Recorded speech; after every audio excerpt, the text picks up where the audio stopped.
Hello, Fearless Gamers, and welcome to another video blog here on Fearless Games.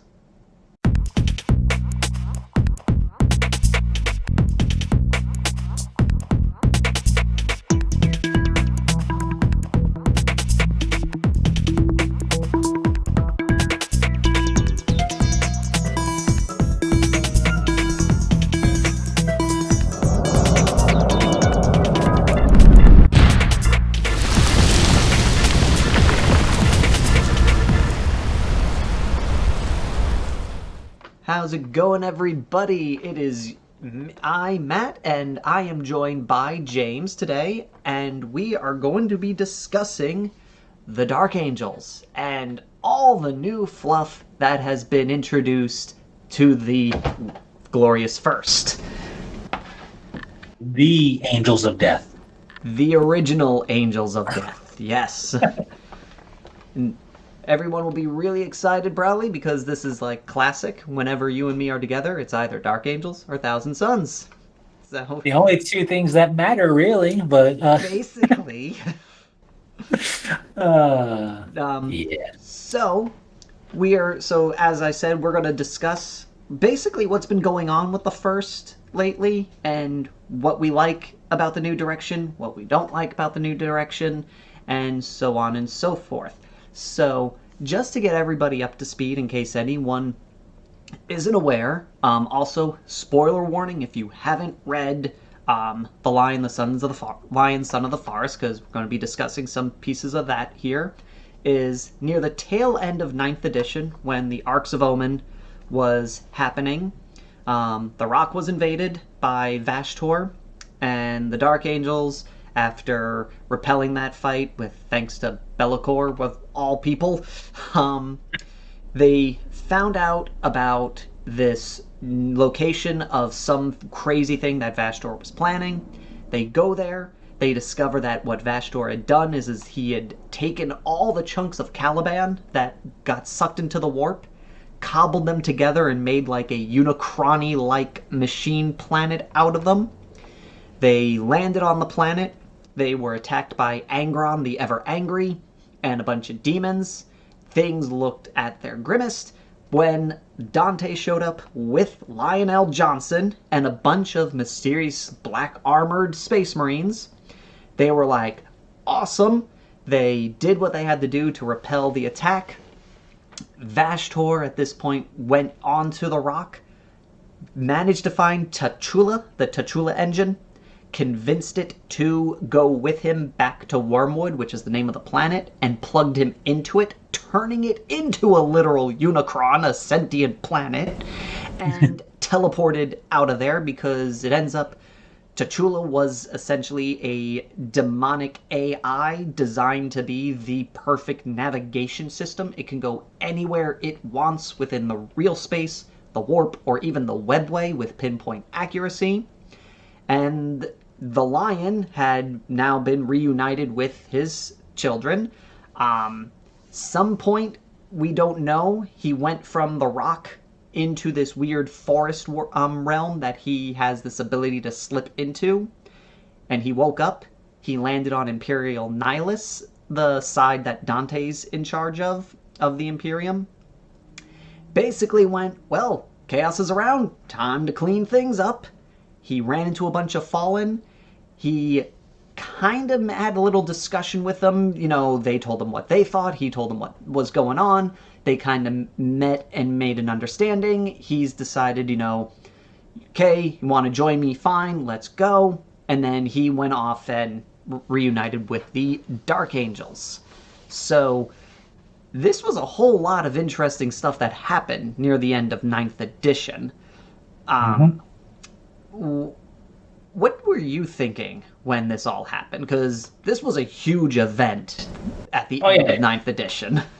It was a huge event, and it's funny because anything that I'm a fan of, their big events happen at points of change. Mm-hmm. Like, even outside of 40k, I like the Destiny franchise. One of my favorite enemies to fight are the Vex. Mm-hmm. Anytime the Vex gets something, which is a robotic race, or organic race using robot body, whatever. They're really cool, liquid race. And their big stuff is always like, here's a big thing leading to an even bigger thing to completely outshine it. And it's like, oh, so like, so here, this was a big thing, but there's a big thing like wrapping up ninth. So a lot of people were like, well, whatevs, 10th's coming.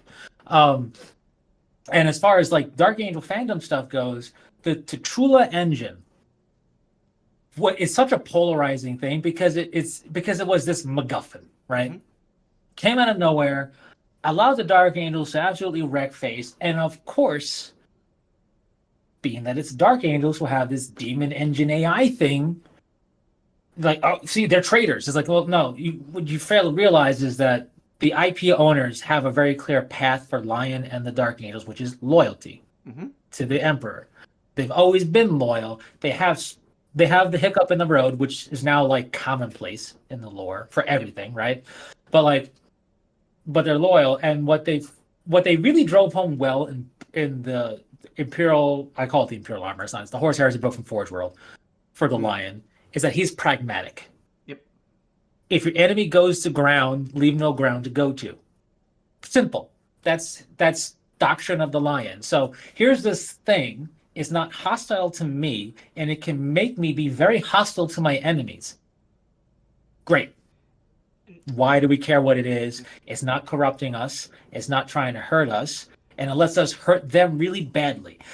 It's What I like, also loved about that is in any of the books in the Horse Heresy series, when the Lion is communing with the Tchula engine, there's always that moment where it adds a little spice to whatever the Lion asks him. He goes, can you get me to point A? And he goes, why should I take you to point A? You know, I could just do X, Y, and Z, and everything will go away really quickly. And the Lion always sat there and went, why do you think I'm going to fall for this? Just do what I ask and stop it. Like, every time he has ever talked to the Tchula engine, the Tchula engine constantly tries to get him to use him more effectively in a better sense because uses power more brazenly. And the Lion constantly shoots him down like, stop it, I am never going to do this because I know what you're trying to do. right. And even like I forget if it was either before he got the engine or around when he had it, when his flagship got invaded by demons and the demon tried to tempt him. He's like, Yep, that was no, bro. before that. Yeah, it's like, nah, bro, I'm just going to stab you multiple times instead. Did you Because, see this coming? yeah, exactly. That was a great line. And like, and the thing is that the Tchula engine is this MacGuffin thing, right? And when the Lion first got it, I'm pretty sure he's like, you're gonna do what I ask of you to do, so I don't destroy you. It's like, because I'll just blow you up right here and now if you're gonna be a problem. And it's like, no, no, no, no, no. I'll be a jerk about it, but I'll do what you want to do, basically. Um, And it was so that always and it was always that concept of when people were like, we should just get rid of this. He's like, if I get rid of it, somebody not me is gonna find it, and right. someone not me is going to like what it's suggesting. Right. It's the same reason why people get either annoyed or okay with the Grey Knight Justicar who has the Demon Blade. And he's not using it, but he's like, I can't not have this because somebody who's not me will get this. Yep. And then it'll cause a problem. I always love that about the Grey Knights and stuff. And everybody's like, this is so dumb. I'm like, no, think about it. He's literally holding the one ring, and it's like, I'm not going to use you. I'm just holding it so nobody else can have you. And it's like, aw. It's just like, In a but sense, it's using that classic why. It's kind of like the why just not give Tom Barbadell the ring? Tom Barbadell has the ring in this scenario. exactly. It's like he has it now. It's why are we complaining about? But so that whole engine thing, the big thing about the Tchula engine, which it's not that I was surprised to see it come out in a post heresy normal 40k scenario, but at the same time I wasn't quite expecting it, is because it's literally the whoever has it and it does what it says is like, well, how do you counter this? Because it goes wherever you want to go. Yep. The whole reason the demons were able to counter it because the Dark Angels had it stuffed away in an attic. Yep. right? Like it wasn't like so. It's like so that's fine, whatever. The wormwood thing, I'm just like we are getting close to the cliche of like naming structure in Mm-hmm. a way that is cheesy, but I get it. It works. It's fine. The lion, I really like everything about the lion's return. Mm. It's not because I'm a fan of the Dark Angels and the lion. It's because it's so fitting with the character. I love the fact that it's like, I'm in this forest thing, whatevs. I'm gonna go here. And what is cool about that is that it fits in with there's always been this kind of mystique surrounding the lion, Mm-hmm. right? The lion's always been described as a predator, always on the hunt. And having something a little je ne sais quoi about him. And the forest thing fits really well. I Um, I kind of took it as um, when it was revealed Korax could do that whole Raven thing. yeah, Um, Logar said, "Oh, we all have something like that. It's just that not all of us have been exposed to the warp, and Korax has been chilling in the warp for so long, he's finally unlocked this ability." right. So I kind of think of it as he's always had this innate ability inside him, and when the warp storm engulfed Caliban, that awakened this ability of his. But I then can he definitely was see that. knocked out and couldn't use it. Right, I can see that. And also, I look at it as GW having more time in the oven with the Mm-hmm. lion, because even in the early, if you look at some early stuff about the lion, like way back in the turbulent days of like nothing from these times is canon anymore Yeah. because it was like the time of space lizards and everything. But um, lion was attributed to having psyker-like abilities where it was called like the lion's roar. Literally, like he Yes. could like intimidate you Yeah, he and do stuff. kind of like the banshees in the Yeah, Eldar. like so it was always this weird thing. Like the lion had something extraordinary about him. Mm-hmm. Extra and supernatural almost, and psych, whatever. And I think this is like you said, a manifestation of that. And I think it works. Ultimately, it works. I think it's a. What I like about it is he's a Primarch. Mm-hmm. We shouldn't understand why Primarchs can do what they do. So this works with that Mm-hmm. without being something crazy like Magnus, who can just melt Titans with his mind. Yep. But so that works. The Fallen thing, I'm always skittish when Fallen is brought into stuff, right? Mm. Like when Cypher helped out Gulliman and stuff. I'm like, what are we doing here? But this made sense because the Lion's pragmatic. He had a discussion, which I'm sure involved. I'm sure it was, as Anakin said, aggressive negotiations at some point. Um, and because we all know from the Codex that he has definitely lopped off heads of Fallen he's encountered, Yep. but he's basically being pragmatic. He's like, I gotta hunt the monsters. That's what we did as Dark Angels in as the first. We hunted monsters. You guys are not corrupted. You guys are the equivalent of fighting on following orders of the wrong side, more or less. Mm-hmm. So, you know this. I know this. You're experienced, and you are now going to be put in the most hostile combat situations imaginable, which will surely get you killed at some point. So it's kind of like penance. So, so it works. And plus, not to get too off the mark, but his whole companion thing, those mysterious black armor that don't communicate except for highly encrypted Vox channel stuff from the Codex, Mm-hmm.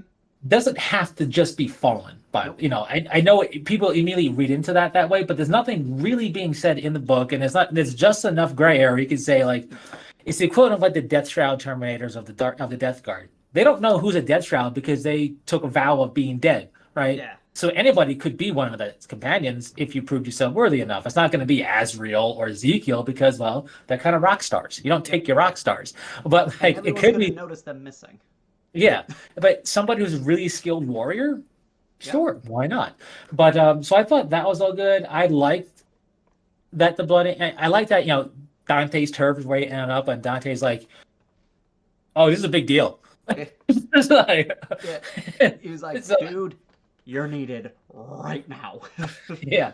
So that was great, and um, everything about that whole setup is actually, I don't think people understood, and maybe still don't understand, this demon engine, Vashtor demon Arcaphane thing, Dark Mechanicus style stuff is so appropriate because of the Icaros contingency that we learn about Mm-hmm. in the Horus Heresy book, where the Emperor had this whole setup with it first. If Mechanicum is out of line, you smack them up. Well, here's some out of line Mechanicum, basically. Yep. So it all worked out really well in theming. What I appreciate is it looks like finally we're getting to a point where we know the hunt for the fallen is important. Yes. But it's not in your face about it like it's been in prior editions. Yep. We can actually learn and breathe a bit about the Dark Angels beyond that, which is cool. Which there are going to be some stuff I want to talk about that when we get to the 10th Yeah. edition side to this. One thing I did enjoy, there was two big things I enjoyed with the Lion's Return in 9th edition. The first was the polar opposite reactions from the Lion seeing the Imperium to Gilliman seeing the Imperium. When Right. Gilliman came back, there was that whole big monologue of, was it all worth it? If this was the state of things, maybe it was better that Horus won. Why am I alive? Why do I have to deal with all these things? This really stinks. And the Really Lion, valid, by the way. That's totally true. the Lion wakes up and he goes, all right, I don't know who I am. I don't know where I am. All I know is I must kill. And Yeah. he literally just went, chaos is a problem? Okay, pull out the sword, time to go a murder it. Like, he didn't care. He was just like, I have a job to do, and I'm going to do my job. Right, and it's the case of the soldier and the politician almost. Like Gulliman is, of course, a warrior extraordinaire, general extraordinaire, but Gulliman was always in a position where he had so much more on his plate than being the knight that kills the monster. Yep. Because he's the warrior king, and Yep. that as are his sons. So, he was lord of the Imperium for a time, post, right in the media post. Like he understands the politicking side. Not that the Lion doesn't, but he understands it because he was put in that position, and when he came back, he immediately was thrusted to that because you're Gulliman. Yep. Oh my god! And he's like, Jesus, look at around. This is awful. What did you guys do, basically? And he's really annoyed because what I liked about Gulliman's thing is that he's a Primarch. The Primarchs remember the Imperial truth and why they fought for it. And he's like, this is exactly what we fought against, what I'm looking at right here now. And that existentialism worked, and ultimately he's like, well, I'm going to fix it somehow. And I'm going to do my thing. The Lion came up this and went, clearly people aren't taking out the trash, so it's my time to take out the trash. The Lion is always, like, that's why the Lion was always, and the First have been trusted with weapons of all night, with going beyond the borders of the Imperium to fight stuff during the Great Crusade, right? They were trusted with this because the Lion has a duty, and he gonna do that duty. Yep. And you're not gonna stop him doing that duty. If you try, you are going to be receiving your correspondence through a Ouija board. So, like, you don't want to stop the guy from doing his thing. And the fact that he is aged, people were like, that's lame. I'm like, well, he was never in stasis, number one. Yes, that's the thing. It does use the word stasis in his description. Yeah. However, they never said he was in a stasis field. Right. It's like you can lie in a stasis and not be pulled out of time. They specifically said Gilliman was in a stasis field, trapping him in a moment of time. Yeah, the Lion was never trapped in a moment of time. He was laying in stasis basically because they probably figured it was easier for people to understand what they were saying when you say something's in stasis. Now, that does set up a certain expectation, but it was also basically, even before they used that in some of the old stuff, it's basically saying he's in a coma. It's like, and that was all the whole jokes about he's got to wake up, set his alarm clock. If he was in a stasis chamber, that would do jack crap to wake him up. Right. And so I like that he aged. What I like about this is, here's proof that the Primarchs are demigods because Yep. he's literally 10,000 years old, Yep. and still as spry as a chicken, right? Like And the demon Primarchs have the warp that they exist in, so it may have only been a day for them, right? Like yeah, whatever. yeah, they're timeless. Yeah, and people go, well, how is he gonna best a demon Primarch? Or that it's like, well, we one of the things that is annoying about some of the older fluff for some of these forces is that you don't get enough of it, right? Yeah.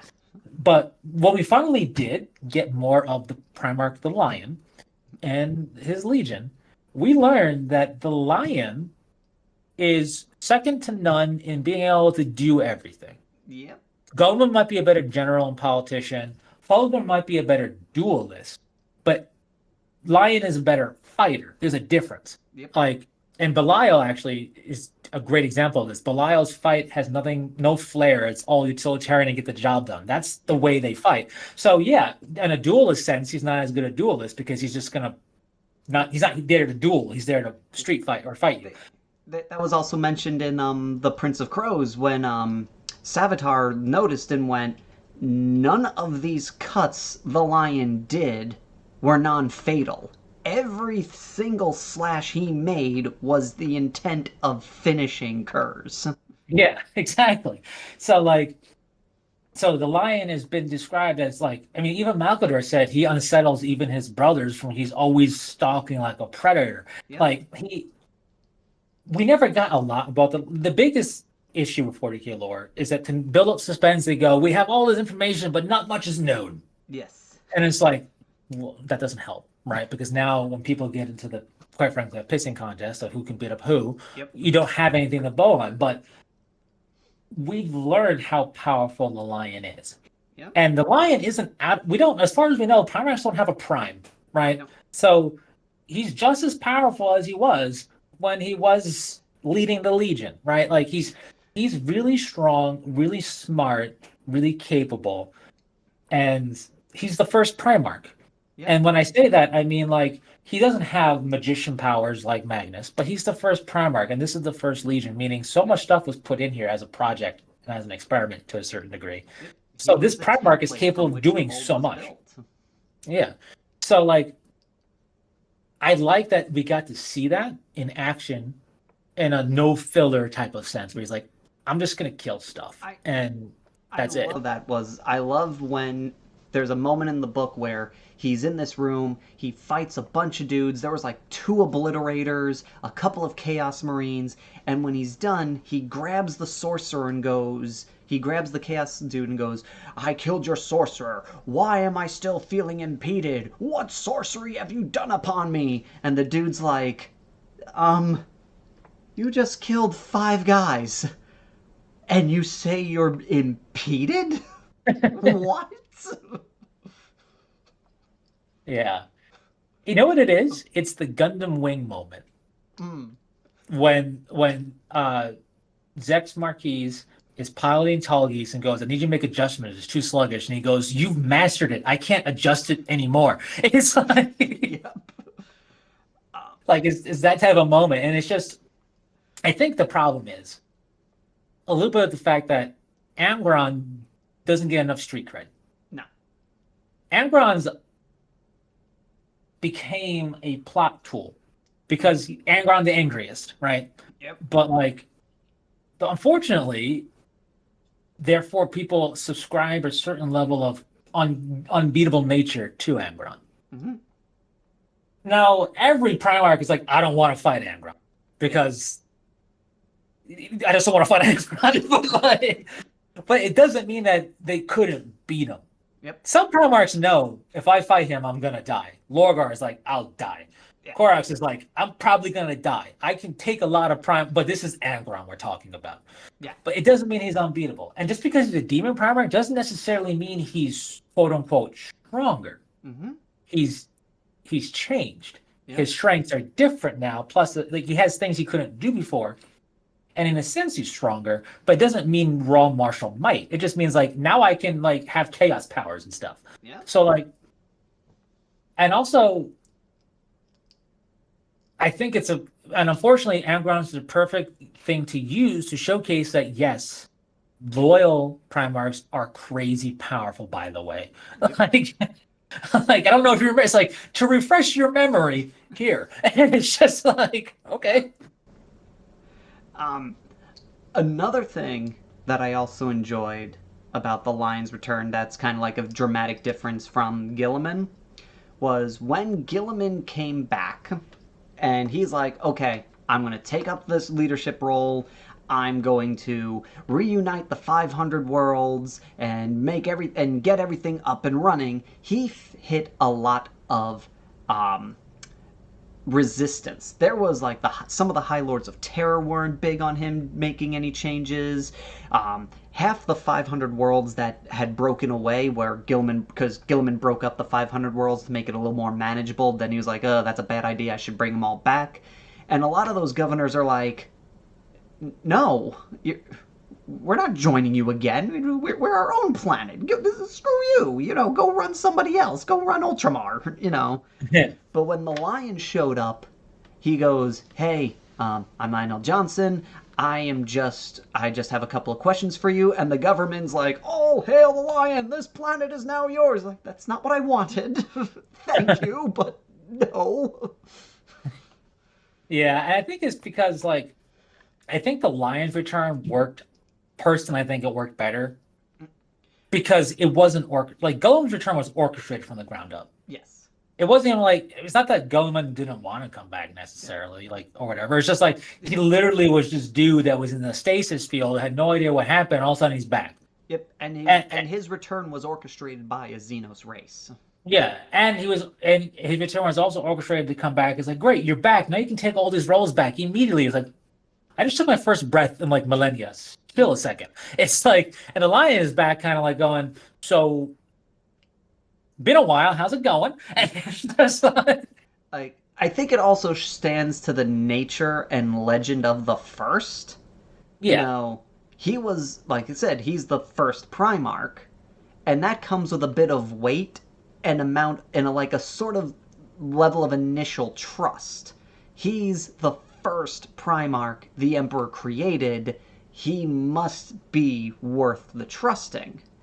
Whereas also, Gilliman was like, he's the 13th, but he's also, like I said, he starts making all these like changes. Like he was big on that. Like heck, he almost caused a war with the Imperial Fists because he decided he was going to change how the Space Marine legions are run. And Dorn's like, "Who are you to make that decision?" right. And So it's, you know, I thought it was silly with Golem Return when they have planetary governors going, I don't want to listen to you. It's like, you quake in your boots if a Space Marine sergeant's on Vox, and you're gonna argue with the Primarch, really? to Like, his face half the time. yeah, it's like, really, you're gonna do that? No, like I do feel they gave a little bit of like, did Goleman's return a little dirty? It's like, sure, he came back orchestrated with a plan basically for him and for him to fulfill his role, but he's also a Primarch. You shouldn't even be able to look on his presence as a mere mortal governor without being like, I forgot how to speak. Like it's like. Like that's because that's how they're always talked about in the books, right? Yeah. People barely want to look at a Primarch because it's like, oh my god, it's a Primarch. Like Space Marines are almost feel compelled to kneel in front of them. That's how Yep. much weight behind them is. And you're gonna point fingers and be like, I don't want you to rule my planet. I don't think so. Like that. That way I thought was a little silly, but I do think also we see a difference in what the Lion and the Goleman are about. Like the Lion's like, I got to kill stuff because stuff's in the way of the Imperium. Yep. This Imperium is awful, but it's still Father's Imperium and we can save it. Yep. No. And Gollum's like, I got you. Thing is, I'm knee deep in all these turds, and it's really hard to navigate. So I'm a little slower to because I gotta because he's got to navigate that High Lord situation where the Lion can just do his thing, right? Yep. What Goleman has to do is get not that he needs to get permission literally, but what the Adol adage is easier to ask for forgiveness than permission. Yep. Gulliman has to go around asking for permission more or less, where the Lion just has to go around saying sorry. Yep. It's like I killed all your dudes, my bad. They were in my way. It's like And I will say, I feel that 40k the Lion is a much better improvement in the narrative sense than 30k Lion, because I always felt 30k Lion was done dirty. Because in every book, it seemed like his entire character was killing is all I know how to do, and that's not working, so I'm out of ideas. Like, every book I saw him in, his first instinct was, shoot it! And it's like, that doesn't sound like a brilliant strategist to me. It's weird because he was always renowned as a brilliant strategist. He Yeah. was done a little dirty in that respect, also in the fact that he was always this mysterious figure. Yep. Everything about the Lion was mysterious with the specific setup of. I feel like they were still going through, by them, I mean GW and all the people making the stuff, that they sign off on, was still going through the motions of the Dark Unions are loyal, but there's a question about that because of the Fallen and their actions. So let's have the Lion do things in a sense where that makes sense. Hey, wait a minute, what's he doing? Right? Like, they almost had to, and I felt like that was artificially tacked on in a lot of cases. It was. And it just, I think it hindered the progress of them designing. I think 30k Lion is at his best in the Forge World book. He's also not bad in the Primarch book. Like, that's one Right. of the best narrative versions of him. I feel he got done dirty after Perturabo, because after what happened with Perturabo, all the writers just said, let's make him paranoid and quick to act because he doesn't want to make the same mistake again. Yeah. And don't get me wrong, the whole thing with giving him those war engines and whatnot, like the fandom was so quick to chastise. It's like he does, and that's when I developed the concept of we're omnipresent, omnipotent raiders. Yep. We know what's actually going on with the Iron Warriors, but they're going to Isstvan as loyalists. Yeah. Like everybody thinks they're loyal, so he has no reason to judge them. Yeah. Istvan 3, they were not there for that. Yeah. They didn't show up until Istvan 4. Well, 5. Istvan 5. Sorry. Yeah. Yeah, But everyone, they were the reinforcement wave that would become that was set up for the drop site massacre, basically. everybody seems to forget that the drop site massacre happened, and then a bunch of the legions, including the Iron Warriors, were sent to reprimand him.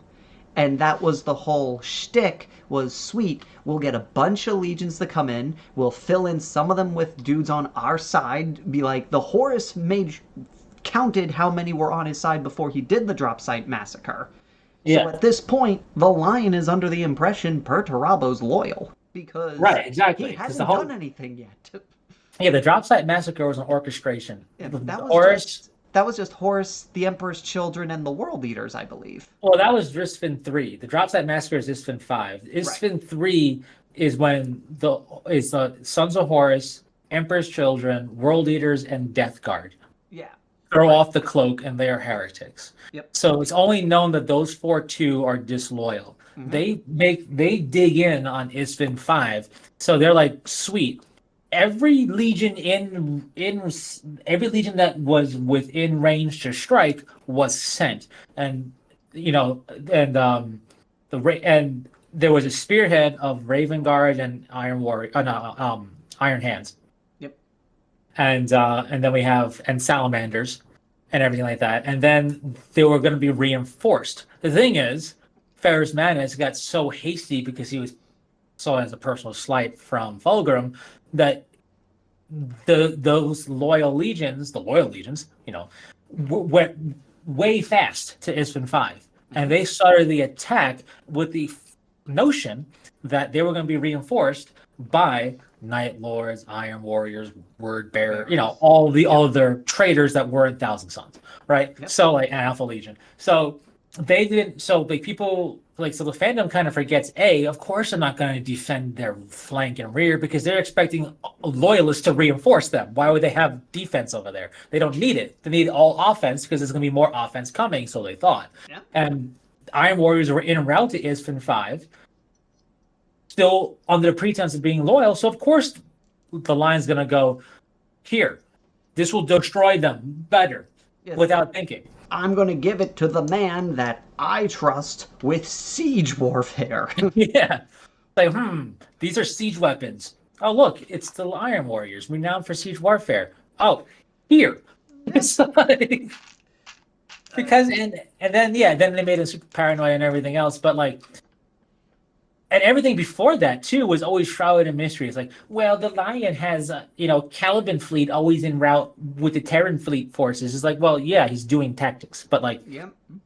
but it's just, I think 40K Lion does a good job of showcasing this is why he's so respected. Yep. It's like, I think this is a better example of the Lion than, again, I'm just talking about the novels.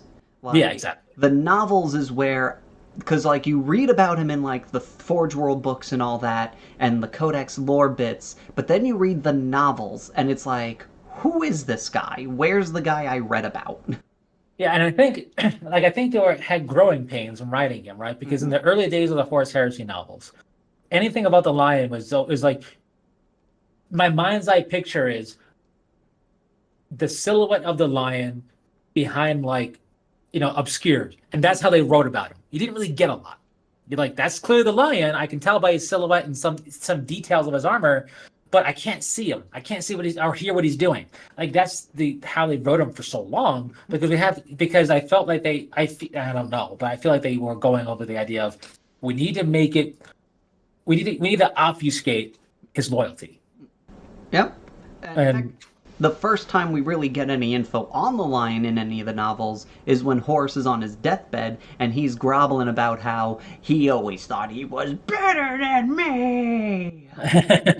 Which was translated strictly from hey Lion, I got War Master. Neat. I'm still the first Legion. Screw you!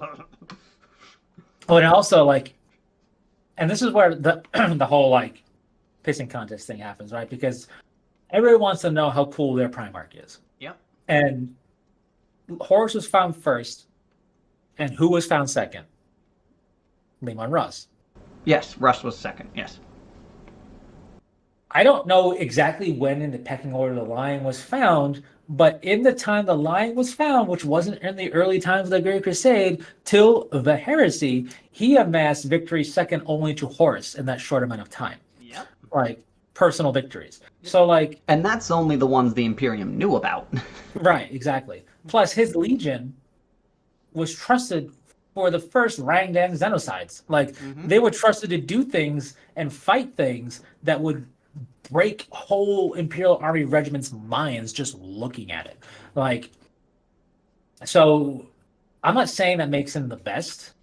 I'm just saying he is the best. No, what I'm saying is, I'm just saying like there's a certain like the Lion fits in the idea of do your job, right? Yep. The Lion does his job. Magnus was doing his job, but was also an idealist, right? Mm-hmm. And that got in the way of some things. Lorgar didn't know what his job was because he's too busy being a philosopher. And I need to worship something, right? Like that, like that was the like I think not that Lorgar was done dirty. I just think they didn't write him very well because he came across of you're a god, father. Like, no, I'm not. Yes, you are. No, you're not. Yes, you are. I said I'm not. Stop it. Well, I'm gonna go find gods then. It's like there's more to it than that, but the way it comes across in the novels is kind of like, well, if I can't worship you, I'll worship something else. It's like, or I don't know, you could have worshipped him in secret. Yeah. It's like whatever. Clearly, everybody was doing that with Electido Divinatus, Yep. but in any case, I just think like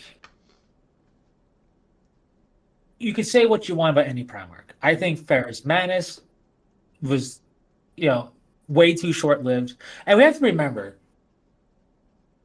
there is the hard. I think in some ways it's harder to do what they're doing with the Horus Heresy than it is to just write something new from the ground up, which also can be very difficult. But I think in certain respects it's harder because what we've known for decades about the Horus Heresy is the big key events. Yep. This happened. Horus goes traitor. Lorgar's been worshipping chaos. Ferris Manus gets killed at the Dropside Massacre, etc. Like Sanguinus dies in the final battle. The Emperor gets interred and go. We know like those big key points. We've known that for decades. Yep. Now they gotta flesh that out, which means that unfortunately Ferris Manus gets the shortest end of the stick because they gotta flesh things out, but he only has a very short screen time. So Yep. it's like, and he's really cool. And the more you learn about him, the more you go, man, it sucks that he. It's kind of like eh, with Dorn, before Dorn was just like, I was like, yeah, cool, yeah, Dorn. And then after reading all the Horus Heresy, I'm like, so the moral of the story is don't piss off Dorn, right? pretty much, yeah.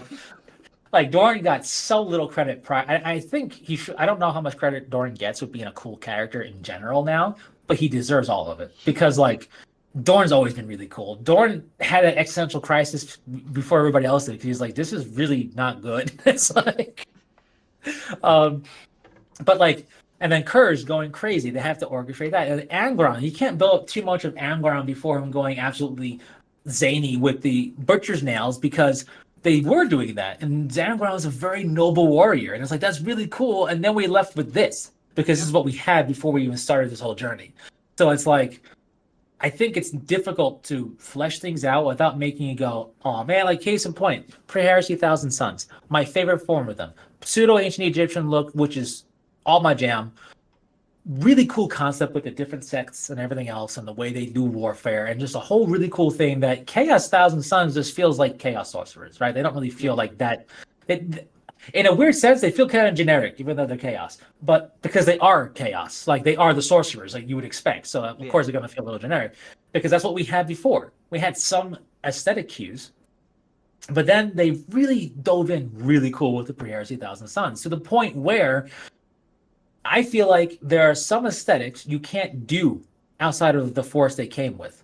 Yeah. One of them, one of them for me is Space Wolves, pseudo Norse stuff, Viking Mm-hmm. stuff. You kind of can do some of that on your own as a DIY chapter or some other chapter, but they pretty much cornered the market. You do Yeah. if you go a little bit too far, you're just gonna be like, so those are Space Wolves with Yeah. different color. With the Thousand Suns, you go make pseudo ancient Egyptian looking dudes. You're basically making like you can't do it in a way that won't make you go, hey, that's Thousand Suns. Yep. Like cornered that, and it's unfortunate because it's gone now, right? It's gone. Mm-hmm. Like we have what we have post heresy, and stuff like that.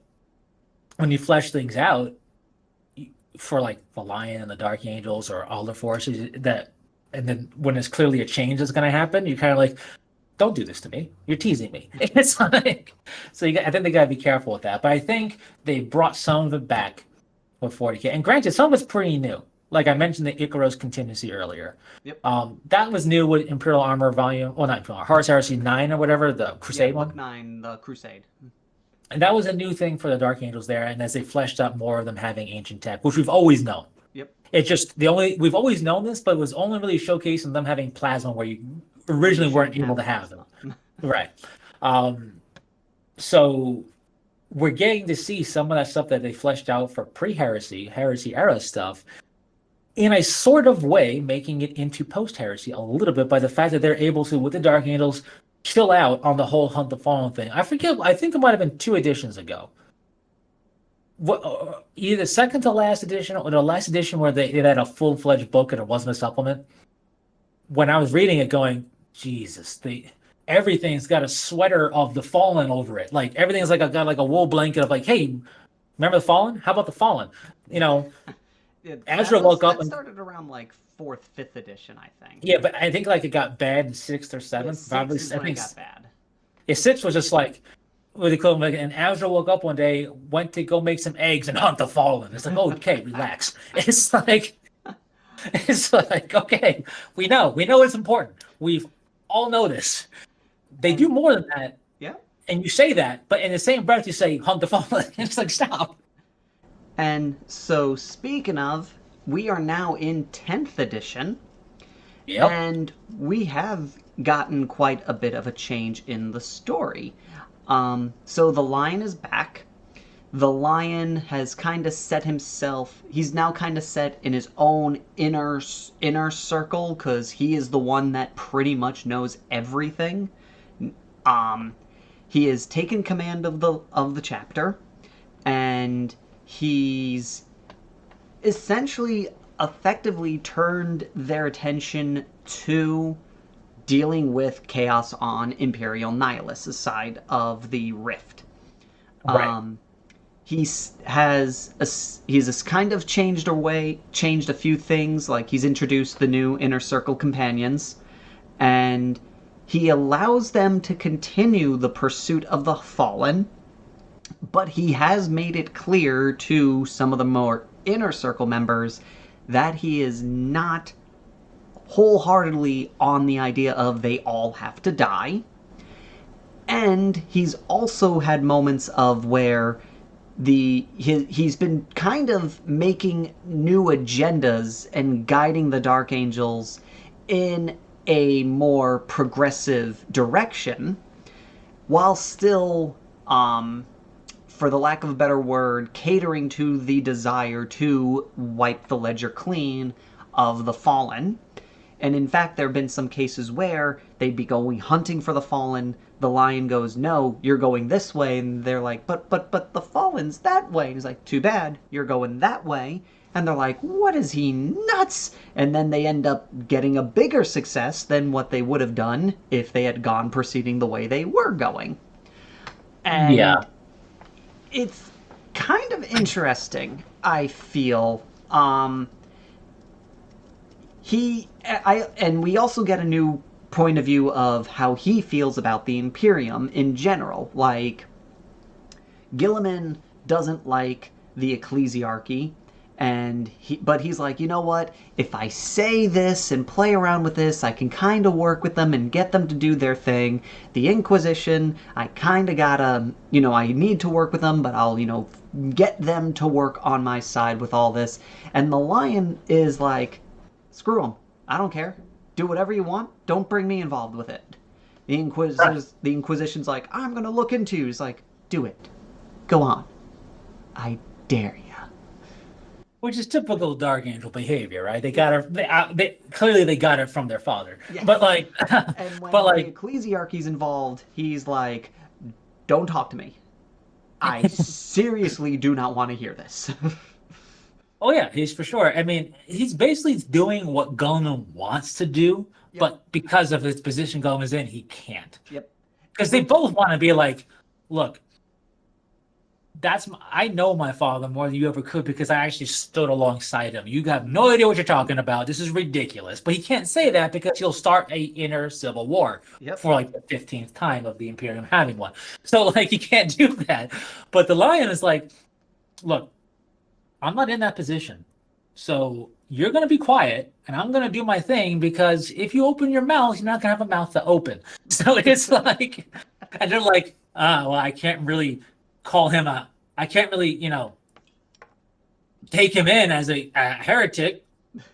I I physically can't take him in. Nothing I have will stop him. It's like, I kind of like that where you've always mentioned, and it's always something I agreed with, is the first never in 40K in the older editions really played on the fact they're the first, and the right. Lion does. Like, Yes. they're like, the Inquisition is watching. He's like, aren't you worried the Inquisition is going to get word of anything? And he goes, I'm the frickin' first Primarch. I don't give a crap. Right. He flexes that and Yes. because he I mean of all the things he can. The thing I like about him is like it's like no, we're not hunting the fallen, we're going this way. And when they go the way the Primarch says, they actually get like five fallen as opposed to one or something Yep. like that. Like it always results in a bigger fish being caught. Mm-hmm. And what I like about it is the lion isn't looking to impede the hunt. Mm-hmm. He's just looking for the hunt not to impede a bigger objective win. Yes. And But he also isn't chastising forces for like the Angels of Redemption, yep. and who are just like we're gonna abandon this post and hunt the fallen. He's not stopping that. He's like, No. you do you, basically, because I get it. Mm-hmm. Unless I'm there, you do you. And Yep. and what was cool is that the Dark Angels and the Inner Circle take it as justification that their hunt is just and that we do need to bring this to a close. It's Mm-hmm. just now we have to bring it to a close. Now we have to kill them all. Yep. The big difference is we may not have to kill them all. Chances are we're going to kill 98% of them still. Yep. Like, which most are dying. If you're chaos corrupted or demonic, you're absolutely dying. But Yes. like, That seems to be a big premise with the Lion is look, if you didn't know what was going on, I can let that pass. If you did know what was going on, and you're like, maybe we were wrong, maybe it wasn't a good idea. I'll let it slide. You can leave with your life, or you can join up. Your call. But if you're full on, har har, we're gonna procrastinate, continue on the meme that we're traitors, you're dead. Right. And the thing Like, is like, and when he steps in on certain things, people are like, see, he's taking traitors. Like, no, when he steps in and he calls out he says, interrogate Chapman, I got this. And then they open up the interrogation chamber hours later and nobody's inside. yep, It doesn't mean he accepted them. He yep. probably just he's killed his fair share of Fallen It that has he been can't. heavily implied that not everyone that disappears walked away. Right. And And it's been said even in the supplement book multiple times that like it's like with a heavy heart that he has to kill them if he can't convince them to to yep. die in battle, basically. And it's just And what I love also, because this was a very tempting moment here, and that is when I started reading this bit, they did not. There is no implication that the members of the inner circle are getting distrusting of what the lion's doing. right, exactly. Like, this was very easy for them to start going, like, because one of the things people were predicting was that when the lion came back, Asmodai was gonna go, he's a traitor, and split the Dark Angels. And there's been no indication whatsoever that the Dark Angels have gotten paranoid over what the lion's doing, even when he doesn't tell them what he's doing. Right, because they know they're because the dark what people forget about the Dark Angels, they know they're just. Yeah. They know that whatever stain on their honor happened, it's not them. It's the same blood in our veins, so we're hyper vigilant, but we are just and true and loyal. Yep. And the lion is just true and loyal and pragmatic because we're pragmatic. We know Yep. like there's a connection there. They literally have a connection, which is why the lion has a connection with his sons, even the fallen ones. So that's why he will step in case where he thinks like this one might prove useful. Mm-hmm. Plenty of them he doesn't step in on. He just be like, yeah, Yep. kill it, whatever. But when he does, it's because he's like, this could prove useful, and if it does, great. They'll be probably inner circle companions or whatever. Yep. But the Dark Angels trust him because he's the first. They're the first, and he's the first. Yeah. Like you trust your Primarch. Yep. Um, Yeah. I and just if anything, love this made that. Asmodai. If anything, this made Asmodai even more into it, which is scary for everybody. One, though, I do love the joke. Just if you really want to torture Asmodai, just in your games, put him with a bunch of inner circle companions just to mess with them. Right. But like, and what I really like about the inner circle companions as a concept is that it's not heavy-handed, in your face. These were fallen. Yep. It's implied that probably most of them were, but Mm-hmm. again, you could have a really awesome mamma jamma who gets put there. Yeah. But like, um, but yeah, it's just I think they did a really good job with the whole fallen thing Yeah. because now it's in a position where it honestly feels more believable. One of the things about the Dark Angels for me, it's not that I dislike the whole thing for the Fallen because that's pretty much the whole appeal to them for since fourth ed has been like they hunt Fallen and stuff. Mm-hmm. And it's like, okay, I love the concept, but you guys, it's got a very unrealistic for the setting, not in real life. This is a fake setting. For the setting, has a very unrealistic feel to it and flair because scattered through space and time. But anyway, it's a so it had a very weird feel. Like it had a very hopeless task feel. Like there's no way this can be done. Now it actually feels like there's structure to it, and And I really like that. and it really hammers in that they are doing stuff aside from this. Yeah, Um, I One thing I will say I'm a little disappointed in with this book is we have no info about the lion and Gilliman, because the only thing we know prior to this, we know the lion is aware Gilliman's alive. Right. And Dante is, as of right now, he is in charge of Imperial Nihilus, if I recall the fluff Pretty much. Yeah. there. Gilliman should know that he's around. I was hoping to get something in this book talking about them meeting each other, because that's what I really want to know about. I want to know what they were like when they met each other, and I want to know about that. And I was disappointed that this book did not give us any hint about them even talking to each other. Right. Now, I don't know in the lore right now of this 10th edition setting Mm-hmm. if they've met yet. As of right, So, yeah, that's the thing. It doesn't really say that. We know this takes place after Arcs of Omen, yeah. so we know they existed at the same time. Right. So maybe there's an expansion book that will have this, That was the right? first thing I thought was maybe they're saving it for a campaign where they both finally meet each other. Right. That's be my guess. Because because Nihilus is completely cut off from where Gulman would be. Yep. So it would. I imagine that there might be a delay in that meeting, but what I really like about 40K Lion is that yeah, he's in command of the Dark Angels, but he's so hands off Mm-hmm.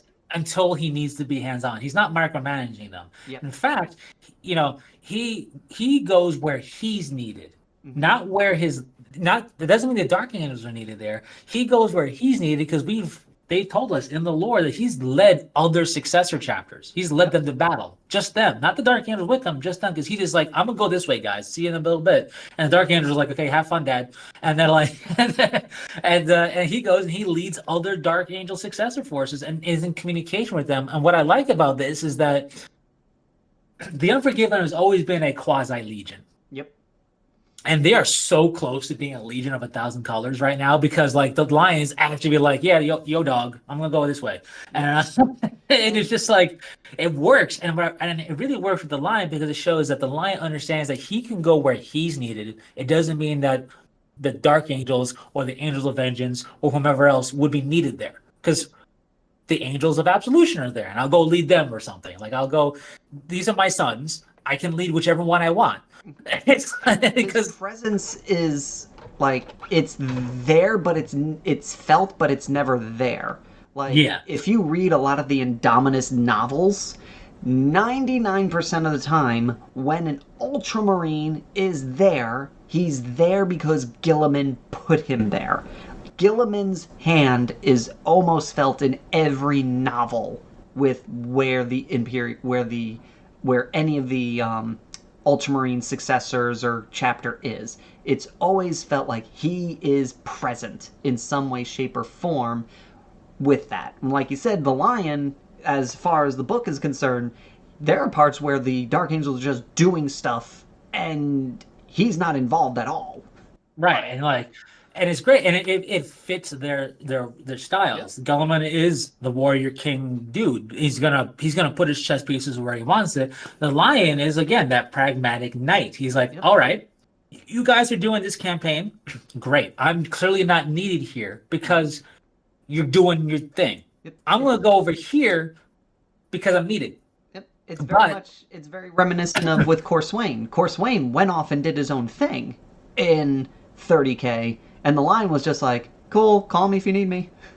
pretty much, and the lion, and even like the lion's personal chambers are tripped to get to, and all Yep. the successor chapter people have gotten there. And what I really like about it is it further cements the close knit nature of the Unforgiven. Mm-hmm. One of the things I always thought was, which is why I really like the Dark Angels of the Force, and I don't just mean the Dark Angels chapter, I mean the first.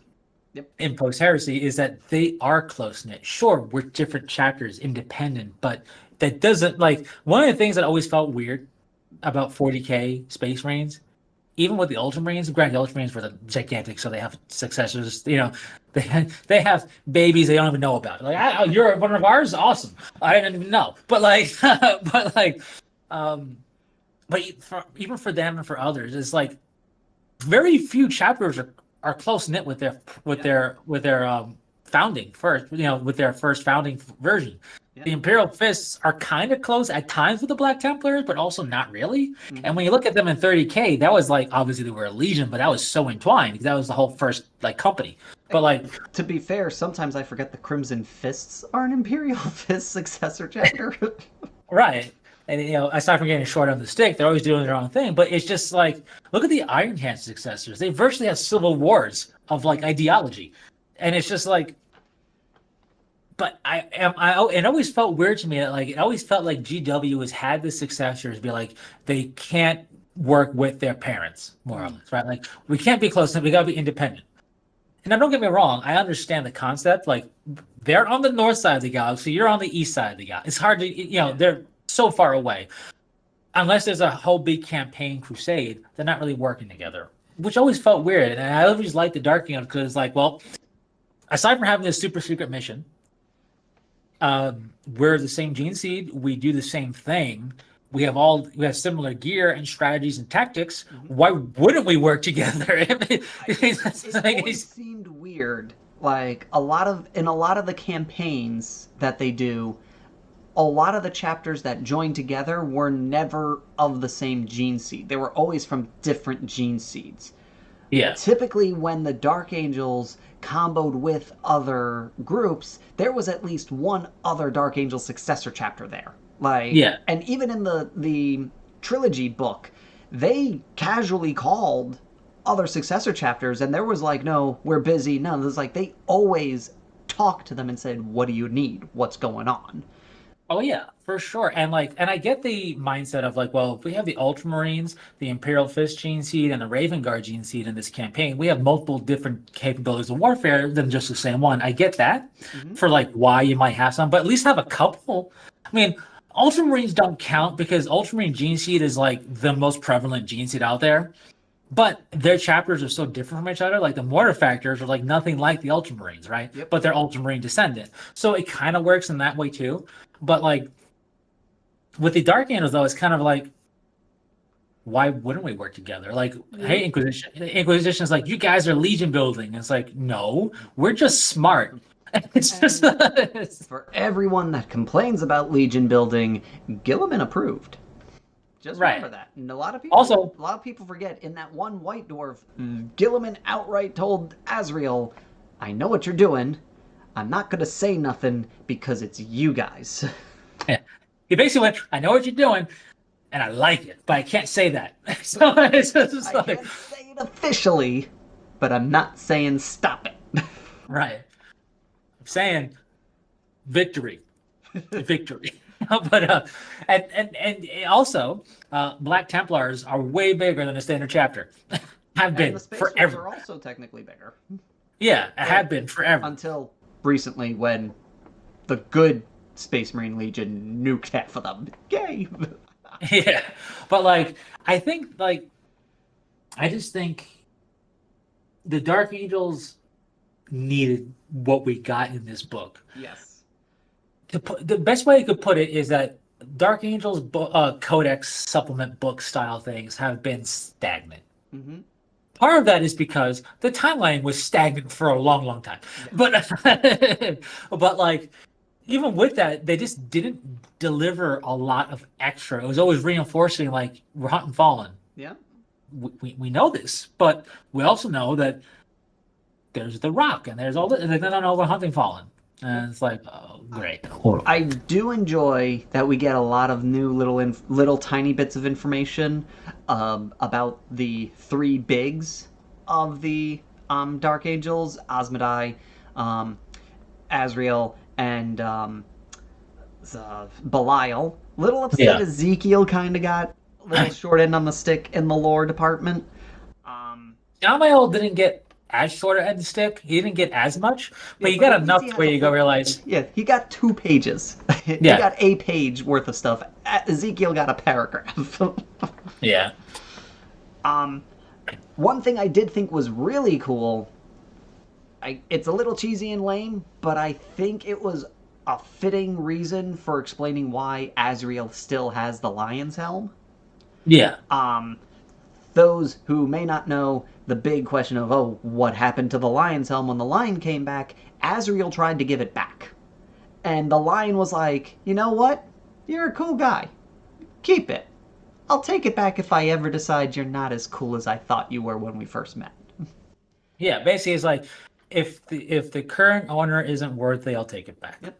And essentially, to a degree, it's kind of like how when Calgar went, the chapter is yours, and he's like, no, no, no, I will be Lord Regent. You will remain chapter master of the Dark Age of the Ultramarines. What a twist that would have been! I'm going to be the Yeah. chapter master of another legion. In this way, that's kind of like what the Lion's doing. He's like, the dude who holds that helmet is worthy of being the chapter master, the supreme grand master. Forgive me, the Yeah. supreme grand master of the Dark Angels. So he's kind of like doing that same deal. I am a Primarch, but you're still also a big deal. Yeah, he's basically doing what Gollum is doing. He's like, I'm a Primarch. I know I'm in control, but I'm not going to take. But I don't need to be that level of control. Like, Yep. I'm the leader, yes, but you are the leader. Yep. Like, You do you. Just recognize when I say something, I override you. right. I like that. Mm-hmm. I liked the development of more official successor chapters Yep. to kind of showcase like that the Dark Angels aren't just it's not just them and like the 3 to 5 others, depending on which one you look at. Yep. The one I think they did a good job with all of them, even the unnamed, which is a little like cheesy and silly, It was only probably because the cheesiest part about them. only because honestly, if the unnamed were something that's been around, like one of the original 3 successors has been around, it would be less cheesy. Mm-hmm. I think the reason I find it a little cheesy that they're calling themselves the unnamed, or that they are the unnamed, is because of the setting of 40K in this day and age, right? Mm. How many rogue Space Marine chapters or companies of a certain gene seed or whatever are out there these days? Like, there's so many that to an extent, it robs the Fallen of their gravitas for me. Like, Yeah. it's been that way for a while. It's like we have like companies worth of chapters that are still around that have gone traitor. We have Mm-hmm. the fated fifth of the Blood Ravens, and then that whole like Civil War of the Blood Ravens, and then we have elements of like the I think the Doom Legion or whatever. We have elements of like a bunch of a whole chapters of like other gene seed like just become renegade chapters, right? Yeah. And it's like I understand, if you're a successor and you go with chaos, it's not the same as a legion falling halfway. I get it, but at the same time, every gene seed has a chaos renegade version out there that is kind of like, who cares if the fallen are even out there anymore? Like it just. And So that's also something that I really kind of enjoyed is they established the Dark Angels are like what happens if people find out that the Fallen exist. Meanwhile, the Lion's like, yeah, what if? Like, okay. You think that you really think what they think about that is going to affect my job because it's not. yeah. Well, I think and what I like about that, before going back to the unnamed thing, is that like it feels more brazen and bold now because before it's like the Dark Angels and the Unforgiven are alone, right? Mhm. Nobody else can know because we're the first, but like we're dropping the bucket in terms of Space Marines right now. There's so many others out there. There's so many on their beck and call. There are whole chapters like the Minotaurs that are just used to kick off other chapters, kind of like what we used to do. Not wink wink nudge nudge. And then like, but like, so if they find out, this could be really problematic because nobody has our back. And now it's like we have the Lion. The Lion has our back. If they find out, the Lion isn't going to be like, for shame, and walk away. He's going to be like, yeah, and we're killing them. Yep. Also, I'm going to kill you if you bother me. These are my boys. You leave them alone. And it's just sort of like, it makes it work better. And it's just like, and with that, and I don't know when I don't know when the unnamed were formed versus when the lion showed up, but it's just like we have. I mean, we have the Red Corsairs, Yep. and we have the Executioners and the Lamenters on a penance crusade, and the Mantis Warriors on penance crusades after openly fighting against the Imperium, and the first Legion Gene Seed forces are going to be that much ashamed about something that happened 10,000 years ago. I get it, that's a pride thing, but it just feels so like unnecessary. I get it too, and I kind of like it as I kind of see it also like when we were introduced with in Unremembered Empire, the and getting the lion's view of the lion and the wolf duel ceremonial duel. Yeah. And I kind of feel like it's the same way with this. The lion himself doesn't give a crap, but the lion understands the meaning behind the Legion's meaning behind it and what they're feeling about it. So he's like, cool, I'm not going to stop them from doing it because I understand this is a big deal to them, but I really don't care. Oh yeah, he's basically going like, it doesn't bother me, but I understand the need for a professional reputation to be absolute. So yeah, I get it. But it's just like, what? But it's like you're gonna, And I also like that he does take an interest in it for different reasons. yeah, ever the pragmatist, Yep. But it's just like I feel the only reason I find the unnamed a little bit silly because I like the idea and the color scheme is interesting. Um, It's but yellow. like like, with like whoa. with like a black helmet thing, like a Yep. red or whatever. It's interesting. It's just it's so close to a certain color scheme of a force that's rumored to be a dark unit force, but isn't that. But whatever. That's one thing. A lot of the color schemes for those successor chapters kind of wigged me out for a bit because I was like, I'm used to green, white, and black. What is this heresy? Yeah, no, that is definitely true. But like, I just I would like the idea. I would have liked the idea of the unnamed more if they were a second founding force because when it was fresh and raw. Yeah. Like, no, we saw this betrayal. We're not taking a name until this is done. That would work better for me than we're like, yeah, so you told me about this thing and I'm really upset about it, so I'm not gonna take a name. Especially since But it's a like Primaris chapter. yeah. No, which kind of works because Not in the sense of, oh, it's a Primaris chapter. yeah, yeah, yeah. It's a. These guys are fairly fresher. Like, Right. it seems a little weird that they're treating it, like you said, like they're a second founding. Right, but the way it kind of does work is because again, it's that pride thing. We're the Yep. first, right? We're the first. This is ridiculous. That This is a stain on our honor type of deal. Yep. I get it. I just feel like it would have been better if they were second Yes. founded.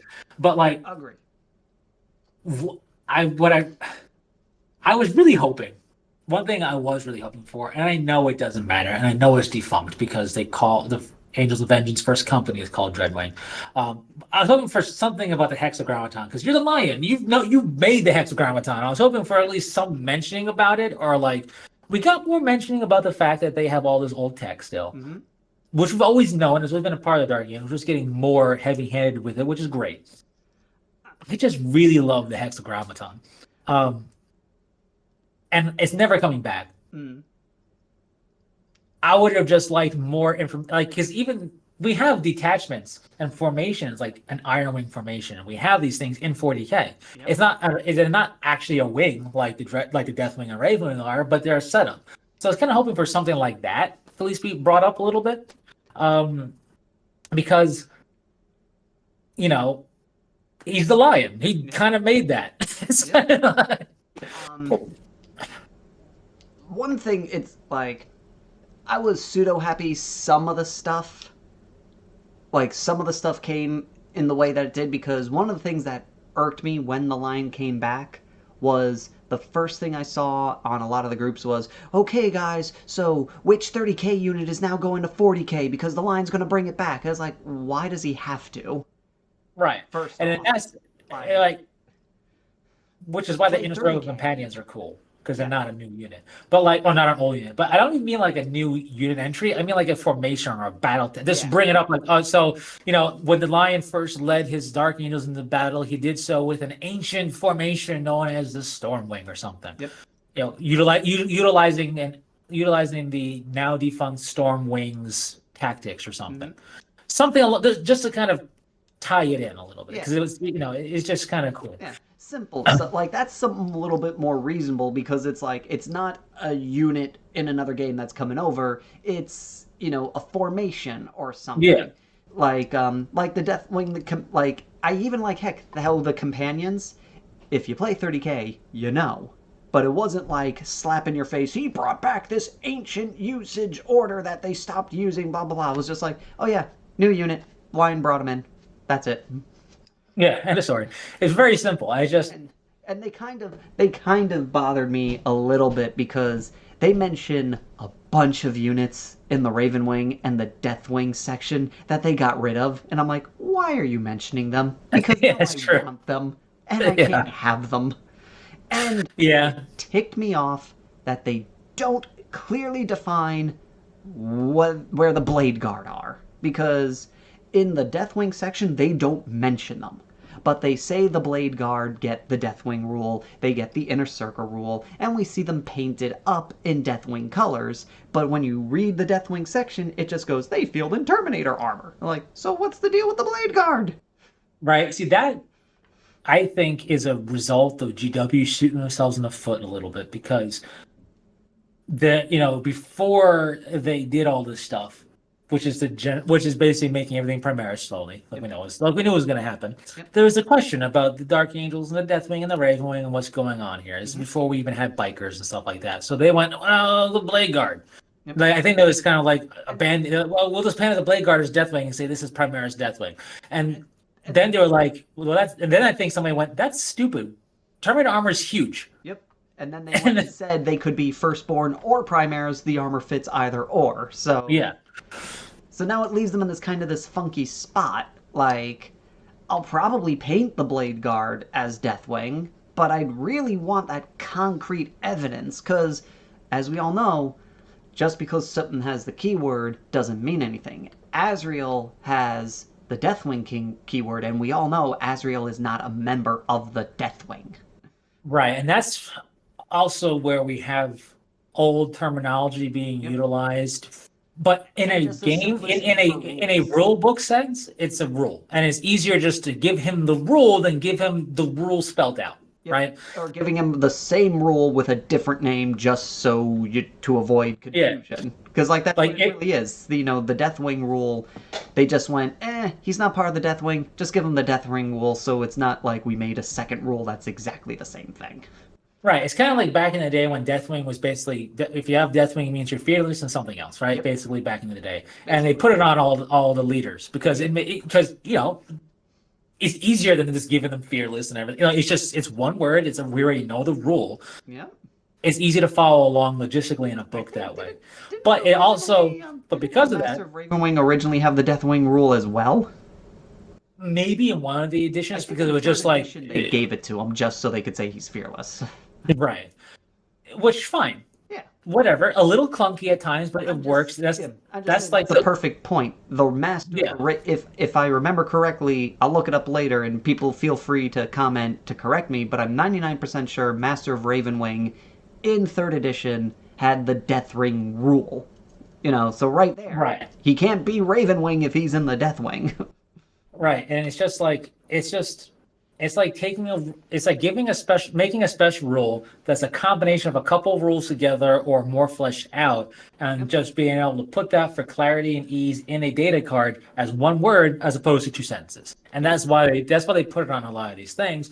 The thing is though, if you look at older books like Angels of Darkness and and another book, there was a collection of short stories that had Dark Angels in it.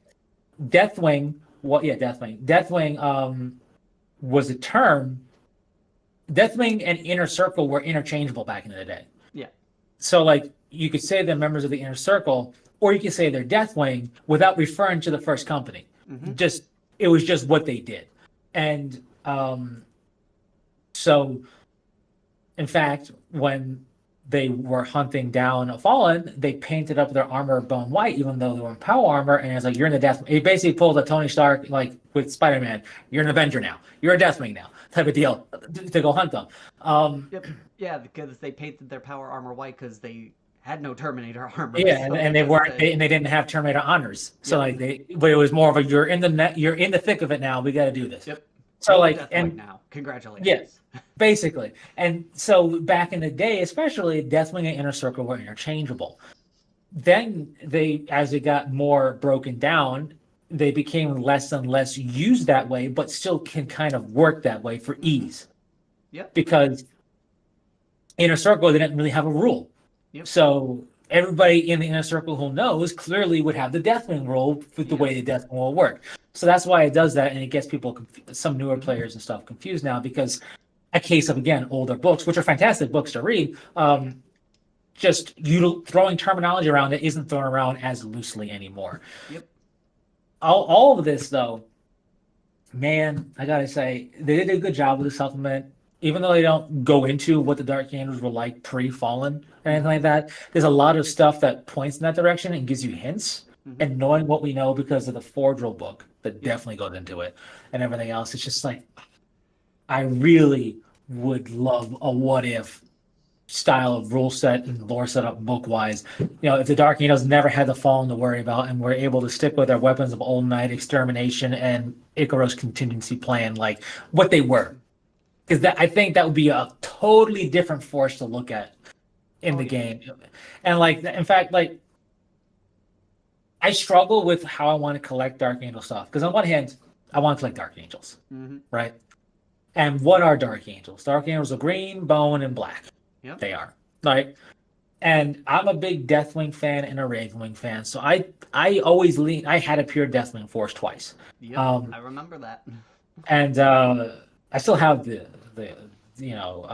a big chunk of Deathwing, but still has to be updated.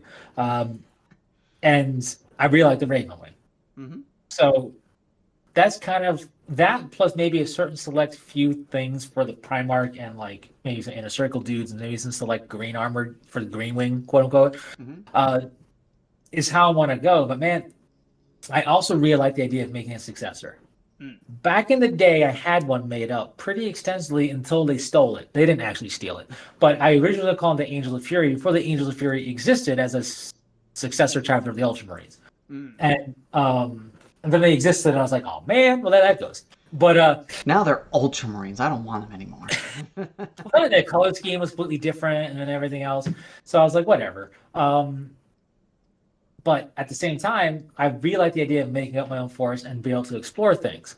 So originally I was going to go with we don't know what their gene seed is, so kind of do because I really like the idea of the tongue in cheek of it could be the second or the 11th because we don't know anything about them. And there's always some romance in that mysteriousness, right? So like whatever. But I think I will just do the Dark Angel thing, because seeing the new successors got me motivated. So I want to make a successor collection for powered armored dudes, not firstborn, Primaris power armor. Mm. Where Hellblast, maybe a squad of Hellblasters for Dark Angels, because come on. But like, where Cool. I'm sorry. where heavy intercessors and like all this stuff and like where Blade Guard would go, like all the stuff that I don't want to put in Dark Angels because I want to go mostly Terminators and bikes and some select stuff for Azrael and Azradai and whatnot. Mm-hmm. So the rest of my primary stuff I want to put somewhere, and I'm going to do it as a successor force. But I want to skirt the rules, not literally, but I want to be like I want to push the boundaries, be that guy, where this is a successor force that knows about the Hunt of the Fallen, will do their due diligence and report and even apprehend if it happens to be there, but has jack all care about actually hunting the Fallen, and instead, with the maybe they were founded or repurposed, maybe they've existed in the shadows for a while, right? So we can be all mysterious.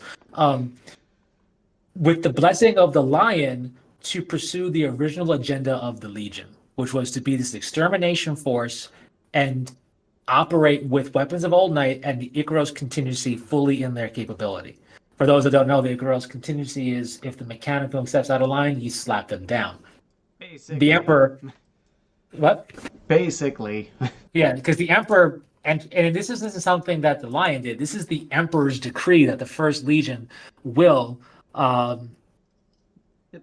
utilizing forbidden tech They, and to destroy the Mechanicum if the Mechanicum was going to break out of the bargain. He actually gave them reprogrammed Men of Iron and Yeah. said, "Here you go." Yeah, the Excindo, which are basically like lobotomized Men of Iron, Yep.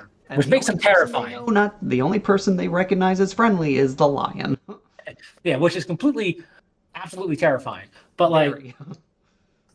it was it was a two-part clause. The first part gave them access to all the weapons of all night forbidden tech that only the first legion's allowed to have and understand. No other legion had it. The Mechanicum didn't have it. The Emperor gave it only to the first legion. The second part of the clause is for them to basically preemptively attack Mechanicum and Traitor Mechanicum forces. There weren't any traitor at the time, but if they would look like they were going to step out of line with the pact they made with the Emperor. And I always thought that really well. Once we saw it in Book 9, I always thought that really cool. Very. And it's like because this is a technologically advanced legion that isn't turning themselves into cyborgs, right? Mm-hmm. Nothing wrong with the Iron Hands. I think they're really cool and a really cool way to do a technologically advanced force. But this is a technologically advanced force that technically would not care about the mechanism because they can operate and to a very limited degree can even produce to a small degree these weapons of all night because they gotta know how to fix it and how to maintain it. So it's not that they're pumping out phosphex bombs and things like that nature, but they can replenish and they can use and maintain. They have the only functional jet bike still. Yeah, pretty much. So like, so this them and their successors because it's obviously the Dark Angels. The Dark Angels are like Jay Leno. They don't have just one card. They have like 75,000. So like, it's people make note. The custodians don't count.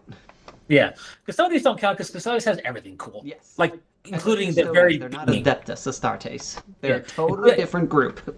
Yeah, and they also have, I don't know, their own physiology, which is ridiculously superior to everything. So like having a jet bike is like the least of their coolness factor. but yeah, so my whole thought with this chapter was that they were going to do all of that and be given the blessing to do that. And basically just go about doing that. And they were not in doing so, and because they were willingly basically disregarding the fallen hunt, unless they happened to be in the right place at the right time, and they were obviously going to support their brothers, they do not have a Deathwing or a Ravenwing. They have the rules, an inner circle they have, but they don't have a Deathwing and a Ravenwing. Instead, they have two different brotherhoods. They have two different orders. The Dreadfire Order and the Stormiron Order. Mm-hmm. Basically, remnants of the Dreadwing, Firewing, Stormwing, and Ironwing together. Okay. So the Dreadwing and the Firewing are one order together as a hybridized thing, and the Stormwing and Ironwing are hybridizing together. And those are two brotherhoods that don't even exist as companies, but every force basically goes through those formations to understand in that chapter. Because if they're not going to bring that back, I am, because they're really cool. And the whole color scheme is going to be based off of what Dreadwing and Firewing basically have as coloration. So black with like red accenting on the arms and red checker. So they're going to be predominantly black with one whole arm red. Basically, kind of like take Raven Garb and instead of white, put red. Okay. So that's what I'm going to do, and they're going to be called the Fate Breakers. Ooh, nice. And the leader, much like the leader of the Dreadwing was called the Dreadbringer, the leader is going to be called the Fate Bringer. And it's going to be so the whole point is like the Dark Angels are fated to hunt the fallen. Well, we're breaking through that. We're Fate Breakers. We're not doing that. So we're going to pursue the legacy of what the Dark Angels could have been, basically. But also, Fallen gotta die. We'll radio it in unless we're the closest thing in town. Otherwise, we're not doing it. And that's one thing, like I said, like we've been saying for a group here right now for the last hour and a half or so is this book, I think, was a nice breath of fresh air into the Dark Angels lore. It's a good shot in the arm for sure. Yep. I was slightly concerned about how things were going to go with the lion and all that. And I think they found the perfect middle ground for this. Like, nothing was too extreme, but nothing was like, nothing changed. Right.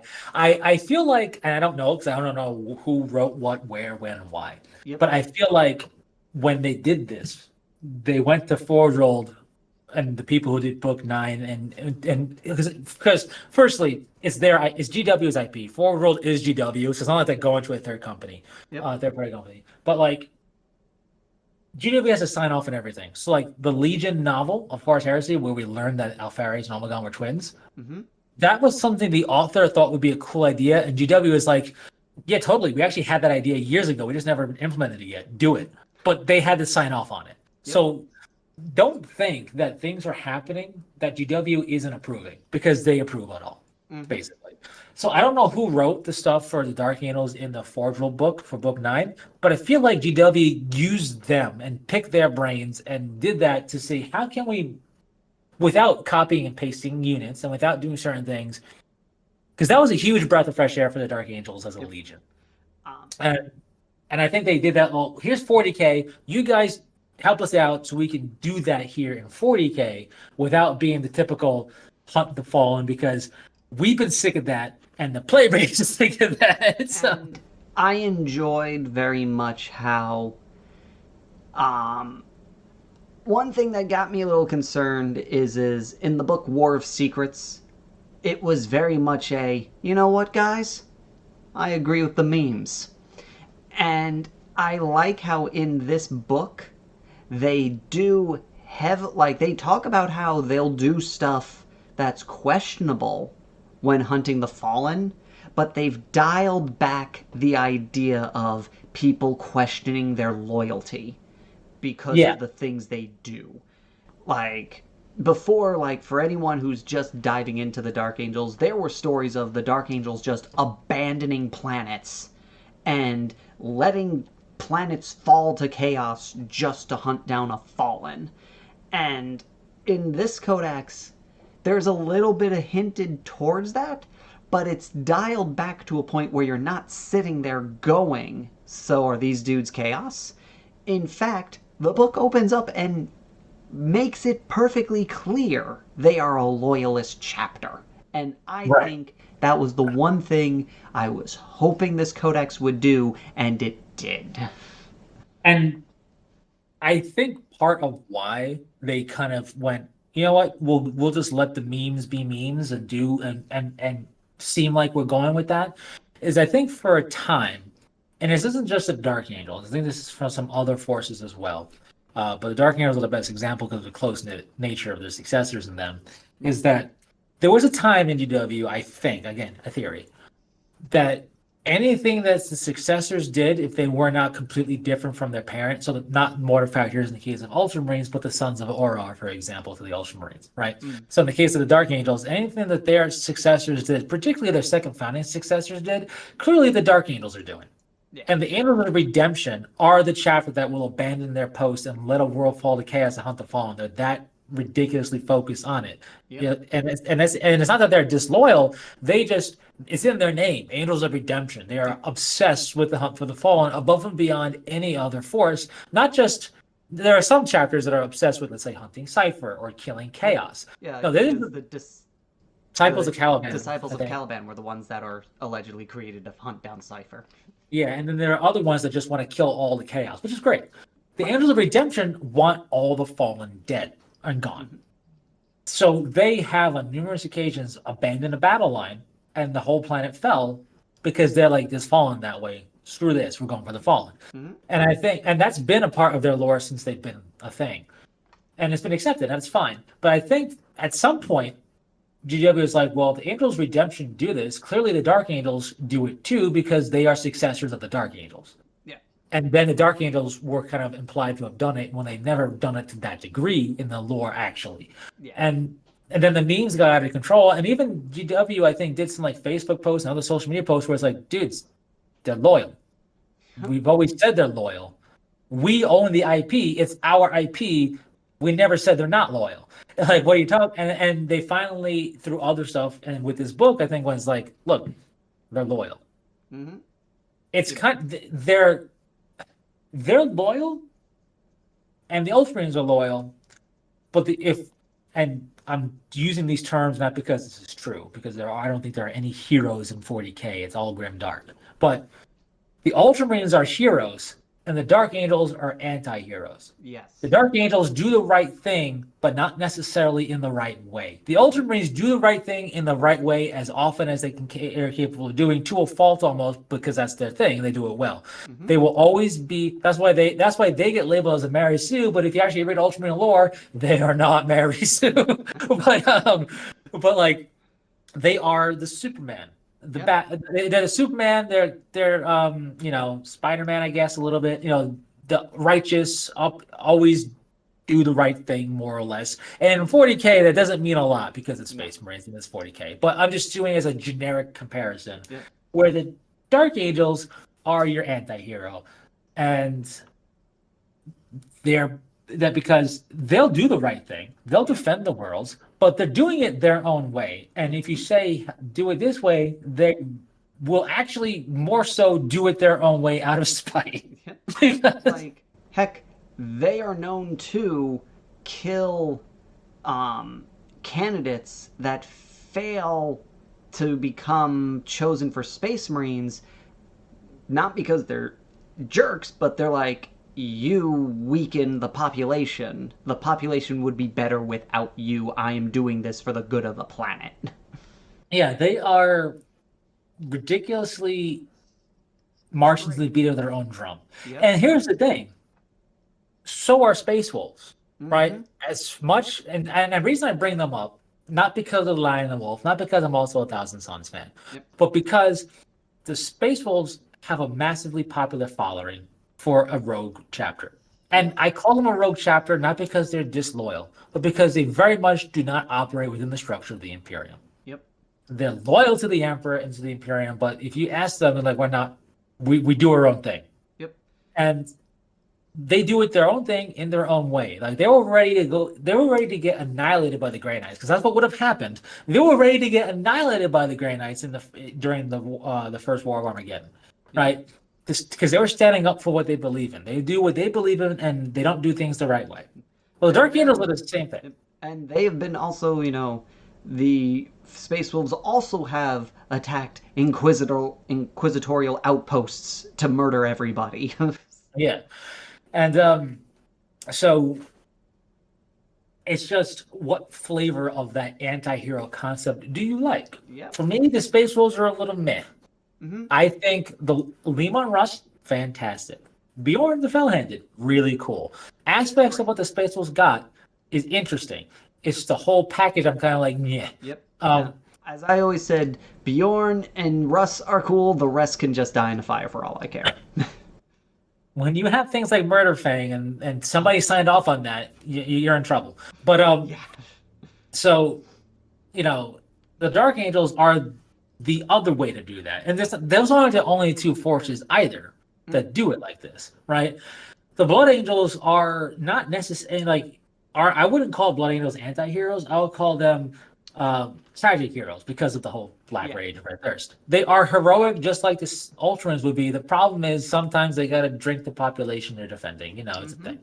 Uh, but but it's just I'm really pleased that there always was smoke and mirrors in every book of the Dark Angels, leading to this one really about maybe they shouldn't be trusted or whatever. And this was kind of like, no. They're the first. They've been loyal. Loyalty is its own reward. Yep. And they do things the way they have to survive, basically. Do they keep secrets? Yes. This is why, there's a little bit more peeking behind the curtain in Yeah. this. So there's Which is less good. of that, oh, clearly, there's less of that room for you to sit there and go, obviously they're up to no good.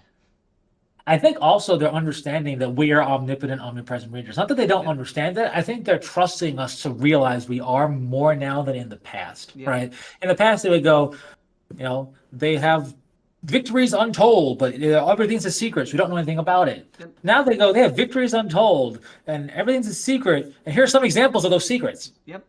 You know this, but but because you're omnipresent readers, basically. It's kind of like with Abaddon and Chaos. The Chaos books used to write it like back in the day. All the codexes were written as if it was an imperial historian writing a book about the army. So we were Yeah. always getting the average Imperial citizen's perspective on every army, which, made the Dark Angels more mysterious, made Abaddon look like a failure.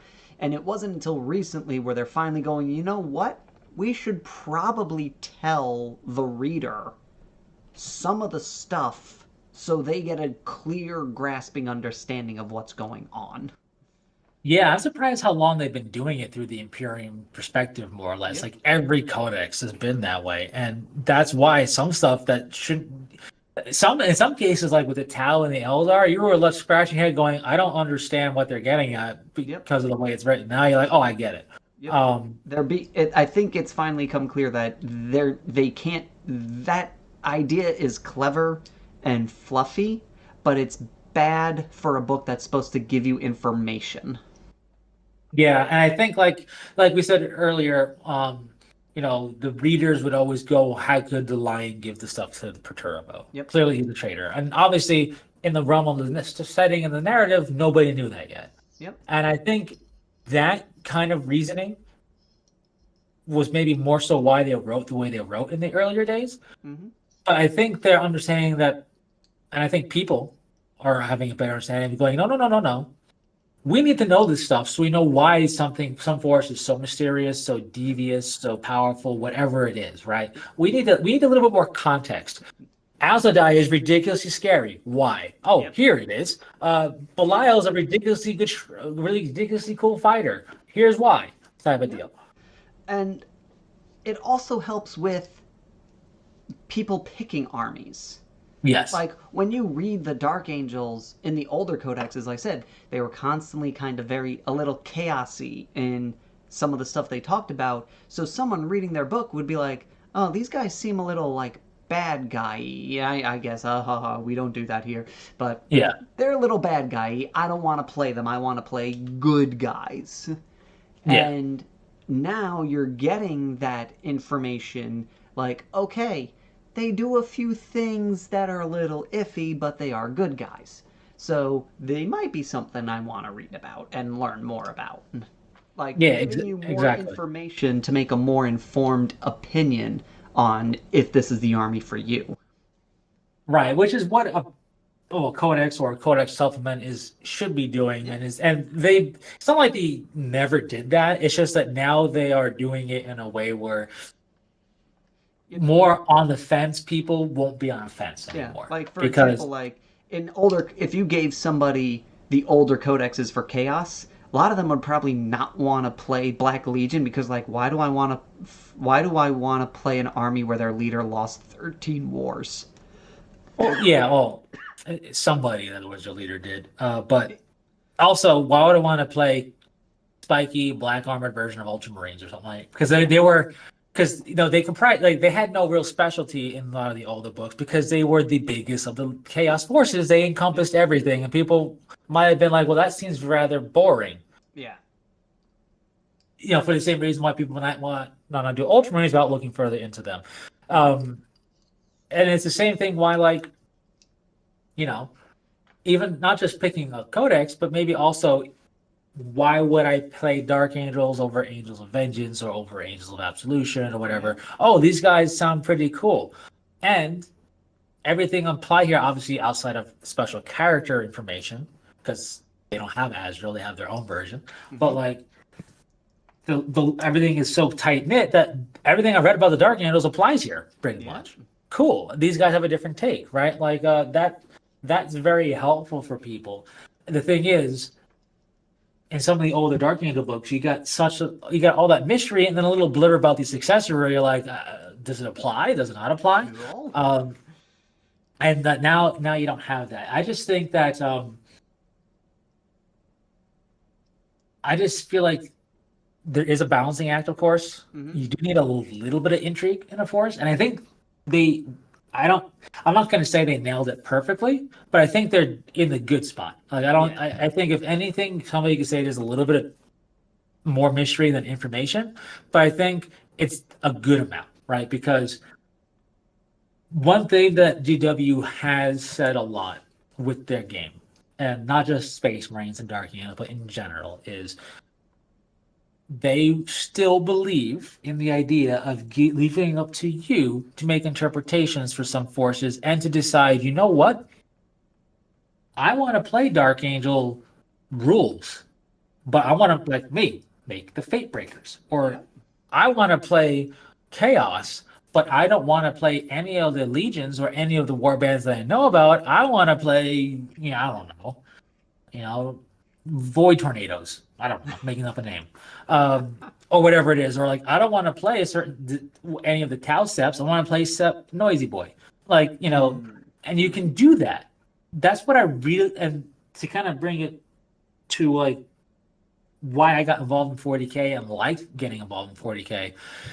I didn't know too much about Warhammer Hordes, but one of the things at the time, I don't know how it is now, is like if you wanted to play it, these are the factions. That's it. Yep. You like what is it? Kador is one of them. It's Kador, Signar, yeah, Signar. I almost said Sigmar. um, the Crix and Yes. it starts with an M, and my buddy played them all the time, and I cannot remember their name for the life of me. The priesty ones or whatever. What? The ones that were like monastic or whatever, like the bone colored ones. Is that one you're talking Yeah, about? the cream colored ones, the Yeah, priesty yeah. ones, like Yeah, I don't remember their Menoth name or either. something. I think they were Menoth. Yeah, Yeah, I think it was Menoth. Menoth. Menoth. Yeah, But I like, finally got if it. you wanted to play Menoth or Crix or whatever, Yep. there wasn't Angels of Vengeance Menoth, Yeah. right? You It was could just not. play, yeah, you could play Nemo's force, but they looked exactly like every other force, just different units, maybe. But it Yeah, was the same color scheme. and to me, I like and I get it, right? Because it's the concept of a faction or a kingdom or whatever. Yeah. But like, that's what I really liked about GW's 40K is like, oh, you want to play Necrons, but you don't want to be you don't want to be silver armored. And at the time, they didn't really have saw tech and all that. But Yep. you want to be porcelain. Well, guess what? The Codex shows examples of that, so you know what to do. Like you want to be, I don't know, golden or stone. You can do whatever, right? It's very encouraging on this is the core group, but feel free to make your own group that's a branch off of that group. Right. And that's what I like about how they have, and they still to this day believe in that. Mm-hmm.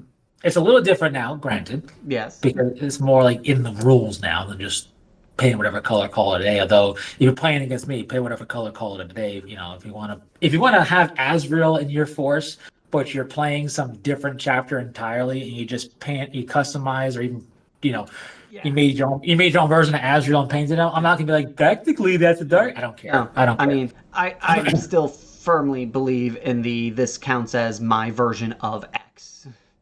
Yeah, because I mean This the reason, is, and okay, this is Captain So and So. He counts as Azrael. Cool.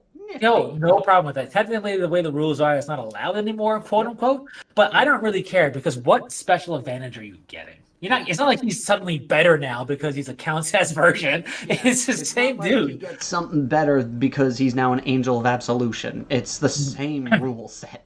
Yeah. So that's a I get little it bit. in fluff wise. I get it. They're Yeah. trying to stick with the fluff, but still, like, have your And it's fun. and it's funny because this isn't. It's a complete 180 from an old article where they show one of their team members converted up an Angels of Vengeance counts as Azrael. Yeah. Where the plasma version was when the plasma part was on the sword and he had a bolter and it was really cool. So yeah, in any case, I like that that's still a thing, that they're still pushing that. I wish the kits were more modular, but that's whatever. The firstborn kits I love for that reason. They're so modular, where Primaris is so much more clamshell. I was saying, I know we're kind of going off topic, but that's what you get when you talk to both of us here. Yeah. I was saying how I recall, I can't find the article, but I could have sworn that at one point, it might have been on the stream, where they bragged that we know striking scorpions don't have a lot of war gear options. They practically have none unless you're the XR. So to make up for that, the kit is superposable. And when I finally looked at it, I'm like, they're not ball joint sockets. They're flat joint sockets. The most I can do is change if their arms are pointing up or pointing down. That's not posable. Right. That bothered me. You can't even twist their hips. They're all in the same position. Yeah. Like, Right. That's I, why. I I miss mean, that. I miss. You don't need to make them super complex. Like, heck, make their legs all the same, like three positions, but give us the ability to twist their torso. Give oh us yeah, the ability exactly. to position their wet hands in a funky way. That's what I miss. I like a little bit more modularity for Yeah. sure. But what I was getting at with the fact that you can make your own force up is that I think now having this information for if you want to make up your own Dark Angel force, since we're talking that specific book, Mm-hmm. you actually can do something more than I like this, but I also but I want to do this color scheme because I like this color scheme better. Like, Yeah. I like this, but I want my force to look in a completely different color palette. Well, Like, sure, that's part of why you do your own force, yep. but now you can look at this and go, I have ideas. Yep. Like I said, when I opened up the successor chapter page, I was like, there's a bunch of colors here and I don't know how to process this. They're like, essentially, they're going, your Dark Angels don't have to be green, bone, or black. They can be yellow, they can be red, they can be whatever color you want. Right. And which is great. And with all this information we have, like I gave the breakdown on what I want to do for my fate breakers, right? Mm-hmm. So you could do something else entirely. You can go like, well, I don't know, you want your force to be completely about like open warfare, and you still have Ravenwing, but maybe you don't collect any Deathwing, and you can in your force you have two companies of Ravenwing, and it's Yeah. called something different because you don't collect the Deathwing, and that's all it takes. Like you The don't have to argument do would that just say your crazy. Black Knights are first company and your bikes are second company. Exactly. Like you don't have to, you know, literally follow that the force Yep. organization here, like the Dark Angels. You can just use that as a platform, Mm-hmm. and you can make those decisions based on what you see, and ultimately, the only thing I wish is that there was more in the book. Like I wish there was more lore, Yeah. more Yeah. pictures, and When everything. I got to the end, I was like, but where's the rest? Where's the rest? I need more. And even to stop teasing me because they do a little bit of like paint information, but that's definitely more to the Deathwing coloration than what they tell you. And I'm Yeah. like, Oh, dude, give me it all. those those paint examples are always dumbed down. There's like three steps missing. Yeah, and it's a good start. Like those paint examples are a great start. Yes. I That's just for the that's you the know thing. for the love of God, I want a Dark Angel painting tutorial that A is not a dry brush tutorial for the green, and B is a full blown bone tutorial. I do know Because how Warhammer Plus does have a green Dark Angel paint thing. I was I like, also know Duncan Rhodes does, it wasn't Duncan, unfortunately. but I So, mean his YouTube page does. oh, his YouTube page does. I did not know that. Yeah, he has a YouTube. His YouTube page has something for doing Dark Needles and also doing Azrael. Um, Nice. he I imagine he has something for Deathwing because if you pay for his site or whatever, it shows that. I don't pay for it. I just saw it as a listing. I'm like, no. I need it on the YouTube page. I need to see how they do this because I'm sick and tired. Like there hasn't really been a real good Deathwing armor coloration. And does it have to be specifically Deathwing? No, it could be Angels of Absolution. I don't care. I just need that coloration. So much stuff. And like I said, the one thing that I wish game wise that they put in here was a clear definition of where the blade guard are and the stern guard. Granted, honestly, in my personal opinion, I'm going to treat the stern guard like company veterans, so they're Yeah, not Deathwing. But I really want to officially know if the blade guard are Deathwing or not. Again, I right. know they have the rule. I know they're painted in the thing, but what makes me sit here and go, are they? Is the fact that they're not mentioned at all in the Deathwing section. The only thing they mention is that Land Raiders are Deathwing. Yeah, Land Raiders are Deathwing, which is Yep. fantastic. But like they don't really mention them. I think I an think. early thing when they first showed us this was that like Primaris would be because this is before the Terminators could fit both, Yep. which It was in the the lore. plan was the Blade Guard were going to be the Primaris Deathwing. Deathwing, and then they I think went, you know what? It's stupid. Terminators can fit Primaris Marines. The only way I would think to look at it now is, let's say you want your Azrael or your Asmodai or whomever, and you want a contingent of an honor guard, Hmm. but Terminator armor shouldn't be. You don't want to waste Terminator armor on it. You could get some Primaris to be a blade guard that in front of the Deathwing. Like, put on the blade guard armor. We need you to fit through. We need you to fit through this door. But like that would be it. And obviously that's silly, but like that's the best way to look at it now. And Stern Guard, yeah, I would definitely treat Stern Guard as just Battle Company veterans because Yep. we have had Battle Company veterans. Yep. We just we just never had Stern Guard because we We didn't. had Battle Company vets. Yeah. So that's the way I would treat them. I don't even know if Vanguard vets are a thing, but that would be the same thing I would do as Vanguard just Battle Company vets. vets. Don't. I can't remember. I 100% am. I'm well 100. I am not 100% sure on Vanguard vets. I think they're still around, but from my understanding, they're still around, but they're not that good. So people are like, yeah, they might as well not exist. Yeah, Stern Guard. Let me see. Now you got me curious. Let me pull it up because they mention the Space Marine units in here. That Yeah, and uh, the Storm Guard were always cool to me, and it's cool that you can have them as an option. But yeah, they would definitely just be Battle Company Yep. veterans. Let's see. Um, Deathwing. The following Adeptus units gain the Deathwing keyword and are drawn if they're drawn from the Terminators. Terminator units, Blade Guard Ancient, Blade Guard Veteran Squad, Stern Guard, Vanguard veterans are still a thing with jump vacs. okay. Land Raider, Land Raider Crusader, Land Raider Redeemer, Repulsor, Repulsor Executioner, and Dreadnought units. Yeah. So I mean, that's how I would do it. I would definitely not paint up Stern Guard as because Yeah, I no. mean Stern Guard. I mean, other companies that's in first other chapters that's first company, but the Dark Angels. And that's what one thing I do like is that they finally were like, you know what, that was dumb. Deathwing fight in Terminator armor. That's the way. That's the way their dad did it. That's the way the Imperial. That's the way the Dark Angel was going to do it, and it's worked pretty well so far. So, like, and also it further reinforces that the Dark Angels have a lot of relics, because they can afford to have the first company only fight in Terminator armor. Yep. Other chapters are like, come on, just one squad. We can make one squad happen, right? And they're like, we got the full company, whatever. They're just like, you got. Oh, we brought 10 suits with us. Huh? Only 10? Yeah. We brought, well, how many did we bring? We brought our entire first company, and then we have four of our successors that also brought their first company, but that's not all of our Terminator armor. Let me think. It's How much like, Terminator armor do you have? Yes. yes.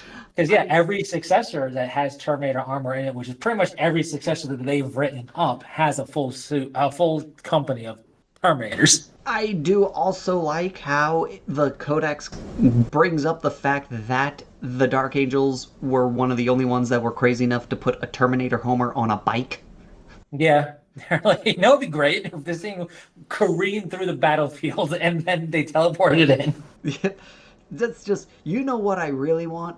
I want my homing beacon to be going 100 miles an hour when I teleport to it. Yes. It's, and we're just crazy enough to do it because, and what I really like, because it doesn't get enough street. I mean, it's there, it's said in the Codex, it's been blatantly said in their book and just in the Imperium in general, that the Deathwing are some of the best Terminators, bar none. Yep. Right? Other chapters have Terminators, but they're not Deathwing. Right? Deathwing is held to a much higher caliber when it comes to Terminators in the 40K, and that's not just a pissing contest thing. That's lore. That's been established. Lore. Because when you have a force that only fights in Terminator armor, and you have forces that fight in it when the need arises, there's going to be a very distinct difference. And I like that they, in doing that, and in just the way they wrote about it, it's more emphasis on, remember, Deathwing are some bad man pajamas. It's like when it absolutely positively needs to be dead, we bring them in. Oh, yeah. And I will say, Ezekiel, one day you'll get your time, and your mini will be cool when we finally see it. Yeah, you'll get. I mean, the old mini is cool. It's just He's old. the oldest mini right now. But he's so. I mean, Ezekiel doesn't get a lot of screen time in this book, admittedly. Yeah, But no. but the screen time you got, you were like, oh, he's nasty because Yes. he's like, he just looks at you and goes, no, and then you die because you weren't worthy. So, like, He is great. His model is super cool. I was very sad that he didn't get a model in the new book. And because again, him, it's, but like, just him and the warp spiders are just sitting there going, you think one day they'll get to us? I War Spider is my favorite aspect, and I just want them to get something cool. They, But yeah, they are so freaking cool. but yeah, Ezekiel. I mean, Ezekiel's model is cool. I think they dialed back Ezekiel's role in the book a little bit in terms of the lore, Mm-hmm. because the same way they dialed Belial back just a little bit. Because Belial, as a kid, fist fought a chaplain to a virtual stalemate, which is Yep. ridiculous in the old. And it doesn't specifically say that now. Yeah, no, it says that that he lost. Yeah, that he lost, but it took longer than the chaplain expected, Yep. more or less. Yeah, the chaplain Um, expected him to quit way earlier. Yeah. Um, and with Ezekiel, it was kind of like, he was like, Ezekiel's origin is so anime, Yeah. honestly.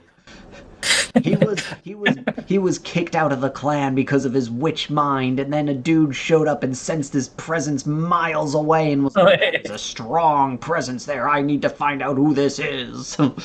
Yeah, and then even like, I mean, he's even his climb to his rank now is vaguely anime because the prior person just like You're too stepped, good. stepped down and gave it to him. Like, but it just It Ezekiel's just really cool. and Eh, I yeah, one thing that's really cool about this piece is also how the fact like he never talks unless he absolutely has to in interrogations.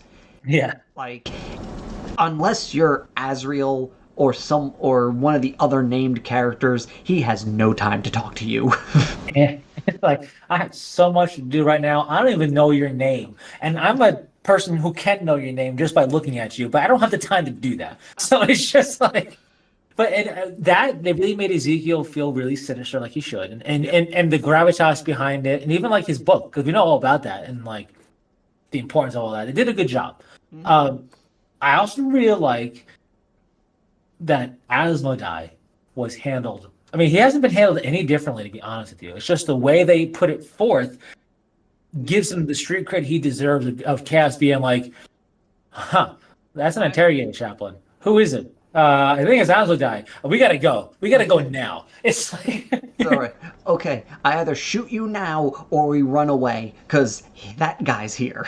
yeah, like the Um, fact that because he always had that in his lore, but it kind of was like downplayed. And I don't think mhm. they play it up anymore. I just think the way they kind of wrote, like the way they kind of edited it in there, it's just Yep. kind of like they really drove the point home that Azadai has a reputation. He's got a rep. He doesn't have the most black pearls. He doesn't, No, he but he's doesn't. got a, but he has a rep for being the one interrogator chaplain you don't want to And find you. I think that's what makes him very appealing in that sense is they make a point to go, he's not the best. He's just the scariest. Yeah. Like he's He's not not the the greatest best, but he's the fighter. best. He's not the greatest fighter. He doesn't have the greatest reputation. Doesn't have the highest confession route. He is just freaking scary, Yeah. and no one wants to deal with him. Yeah. He's not the best, but he's the best. It's just Yes. not the best you're expecting. Yep. And heck, he is so ridiculous. He's not even the leader of the chaplains. No. Like I remember back in the day when I first learned that, I always thought he was. Until like fourth edition when they finally was like, wait, what? He's not the leader? And No, he's because just Saffron crazy. Saffron's the is the one. He's just Yeah. a really crazy mother. Yeah, he's crazy. He's so crazy. He is the only other chaplain known to have a black helmet. Yeah. And his isn't even really skull shaped like Nope. the one of the Black Templars. He's And and like I said, they could have easily made this giant oh, he butts heads with the lions on ideologies and everything, and it's like, no, no, he does his crazy thing. He does not he doesn't try to pull what that one dude pulled in that Yeah, one short novel because he's not really right. that crazy. Yeah, but he's just kind of like, you know what? Um, I chose this path, Hmm. and And woe be to anybody in my way. and the best thing is there isn't like the lion just lets him do it. Yeah, Because in a sense I guess you could say the lion doesn't say anything because he knows he just has to say something and Asmodai will listen. exactly. He doesn't do anything because he knows there's nothing that needs to be done because Yep. there's nothing going awry and there's no worry about it because if he does, because Azulai will listen. Yep. Like, Asmodai is crazy, but Asmodai's a dark angel. yeah, he's crazy. I mean, he's absolutely the most sinister because he was willing to basically let a whole population die, and Azra had a countermount that. He's like, no, no, no, no, no. No, no, we're not murdering everybody just because you decided that.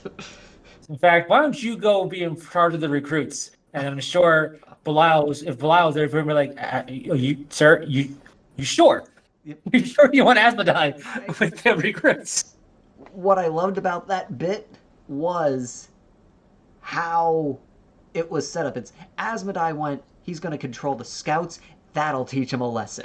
It turns out it did not teach Did him a not. lesson. Well, listen.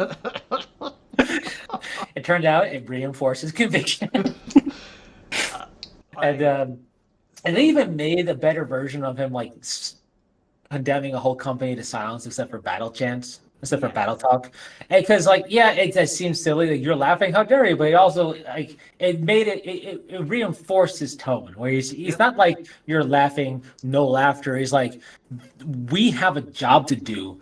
Yep. And Get it you're making together. a joke of it. Yeah, like get it together. Laugh. Basically, if he was to say anything, he'd probably be like, "We can laugh when the fallen are all dead," but he can't say that because they don't know about the fallen.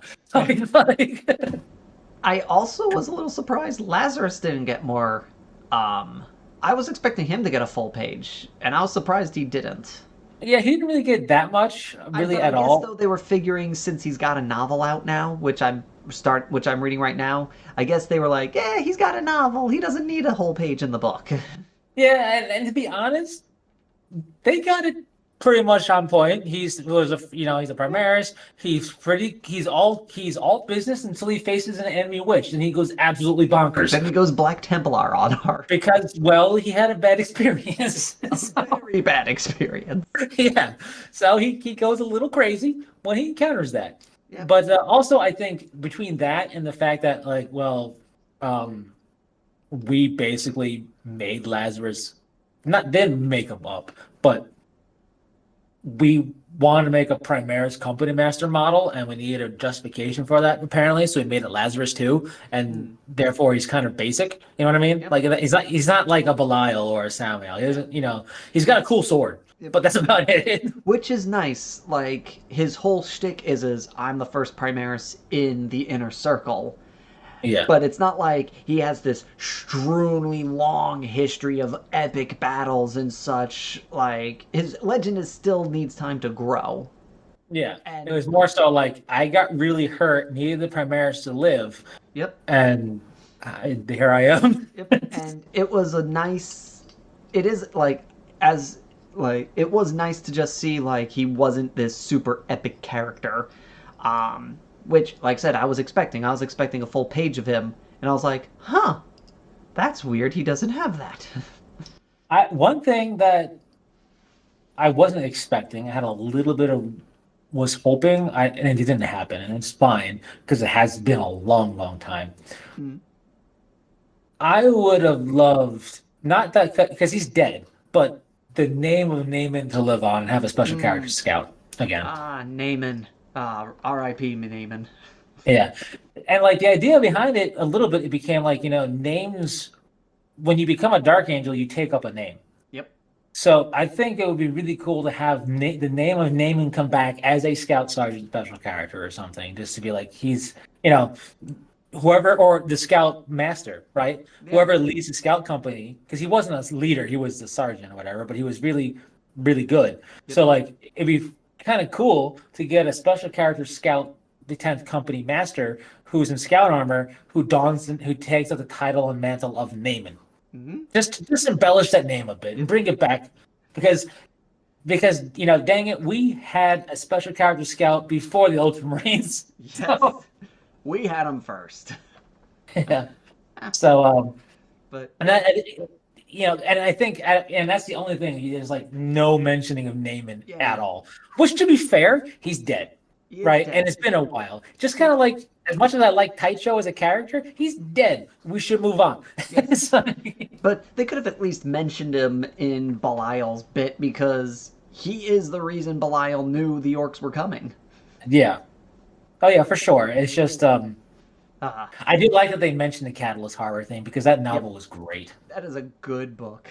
I love how much the Dark Angel berated the guardsmen. Yeah. Oh, Oh, that was a it, great scene. it was so good. That whole book is really good. If you guys haven't read it, read it. It is worth the read. It is, especially because while implications of fallen hunting are there, there is no hunt for the fallen going on.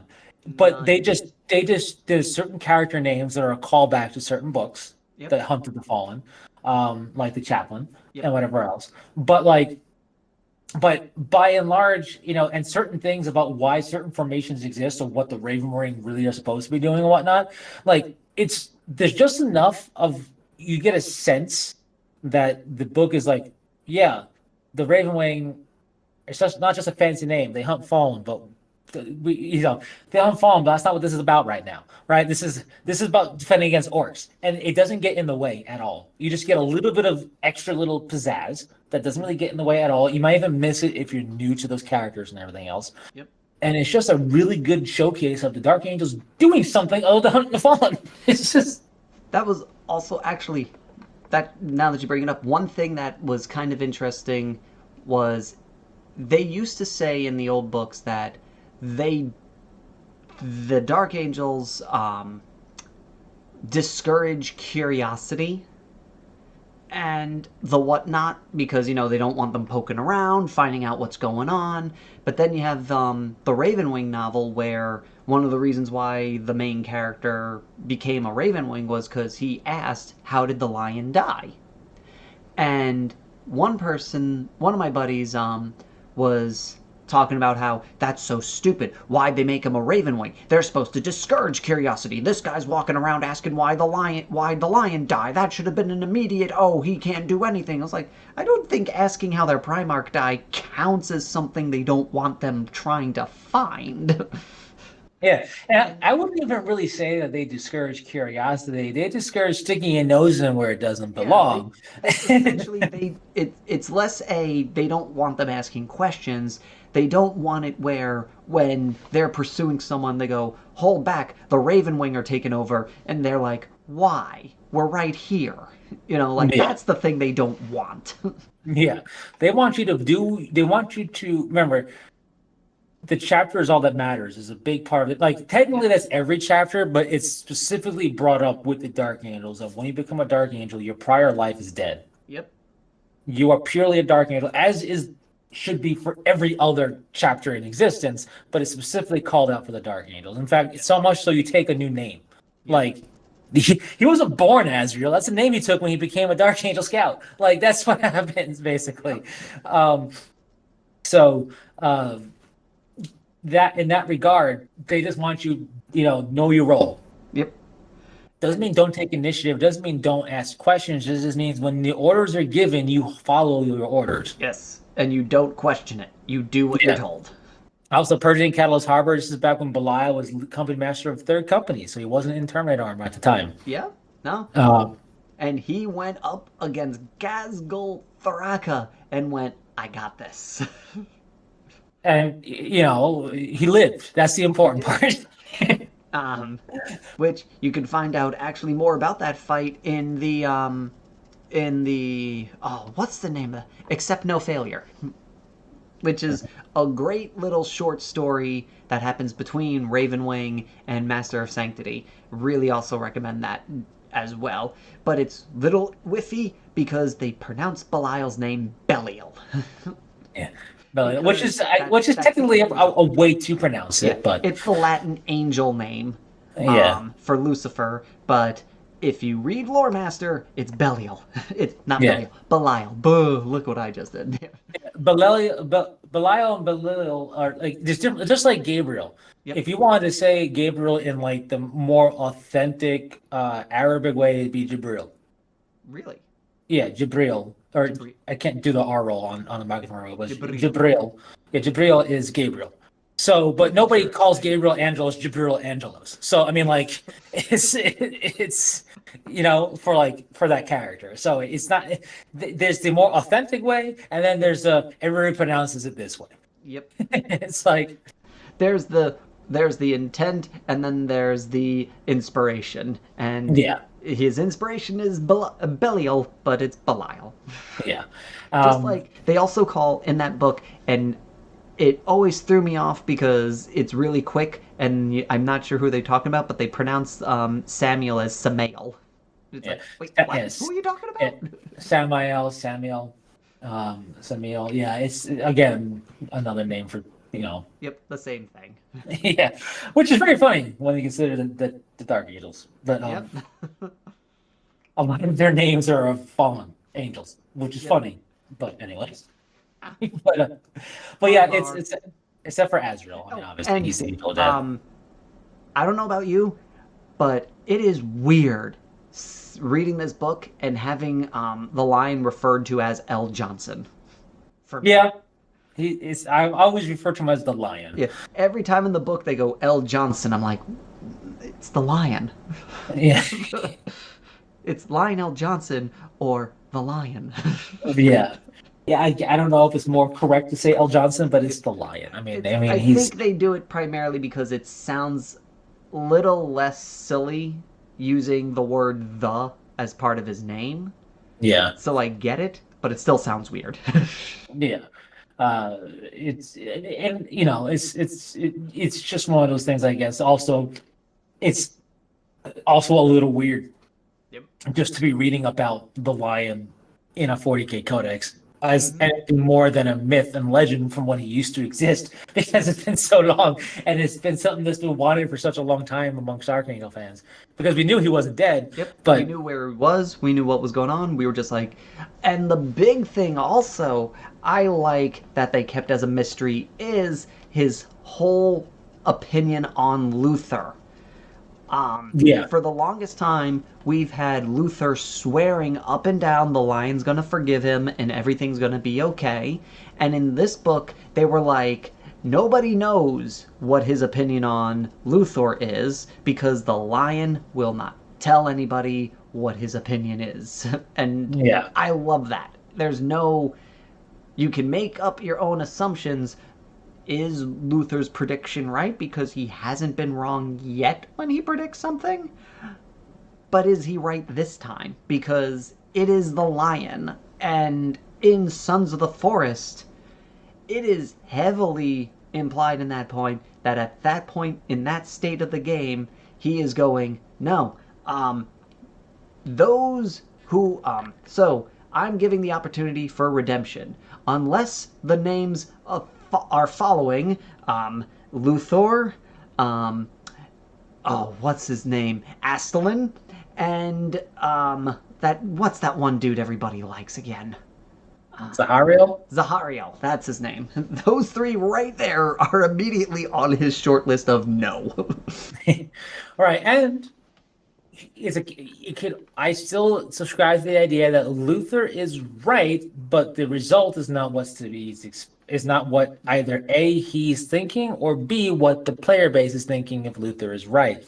He Yeah, might be forgiven, and in that forgiveness is a swift death. that that is very possible because that is in a sense that is what happens to a lot of fallen that finally confess and repent. Their Yeah, reward is they die quickly. right. So Luther might the lion might go. Luther, you are forgiven, and but And then in a he has sense, no head. and then he has no head. Kind of like the Grandmaster pardons you from life, and then the melt stick. But like, like he's like, you're forgiven, Luther, for existing, and kills him. It's just like that's how I see it. But I do agree with that. I feel the same way. And I will also say, I like how in the most recent book, Luther, they do not play on making him gain your sympathy at all in that book, yeah, which was one thing I was convinced was going to happen. I think again is them learning and understanding, because for a long time, to help you to play that dual role, not just for the Dark Angel, for anybody, you get some sympathy, right? You Yep. do something where you go, you humanize it a little bit. You go, I can see why the Mm-hmm. wrong side is why he did it or whatever. I can see why yes or no to traitor, Yep. heretic or not, whatever. Which sets up which is great for muddying the waters and for mystery, but I think times change a little bit, and while we can have mystery, we also need the definitive, right? Mm-hmm. I think ultimately we need the definitive, but then the mystery, right? So it's not that the mystery is what's the answer is. Here's the answer, but here's why it's confusing. Yep. And at that, and we've had editions worth of why it's confusing. But so now we're finally getting here are the answers. Stop complaining.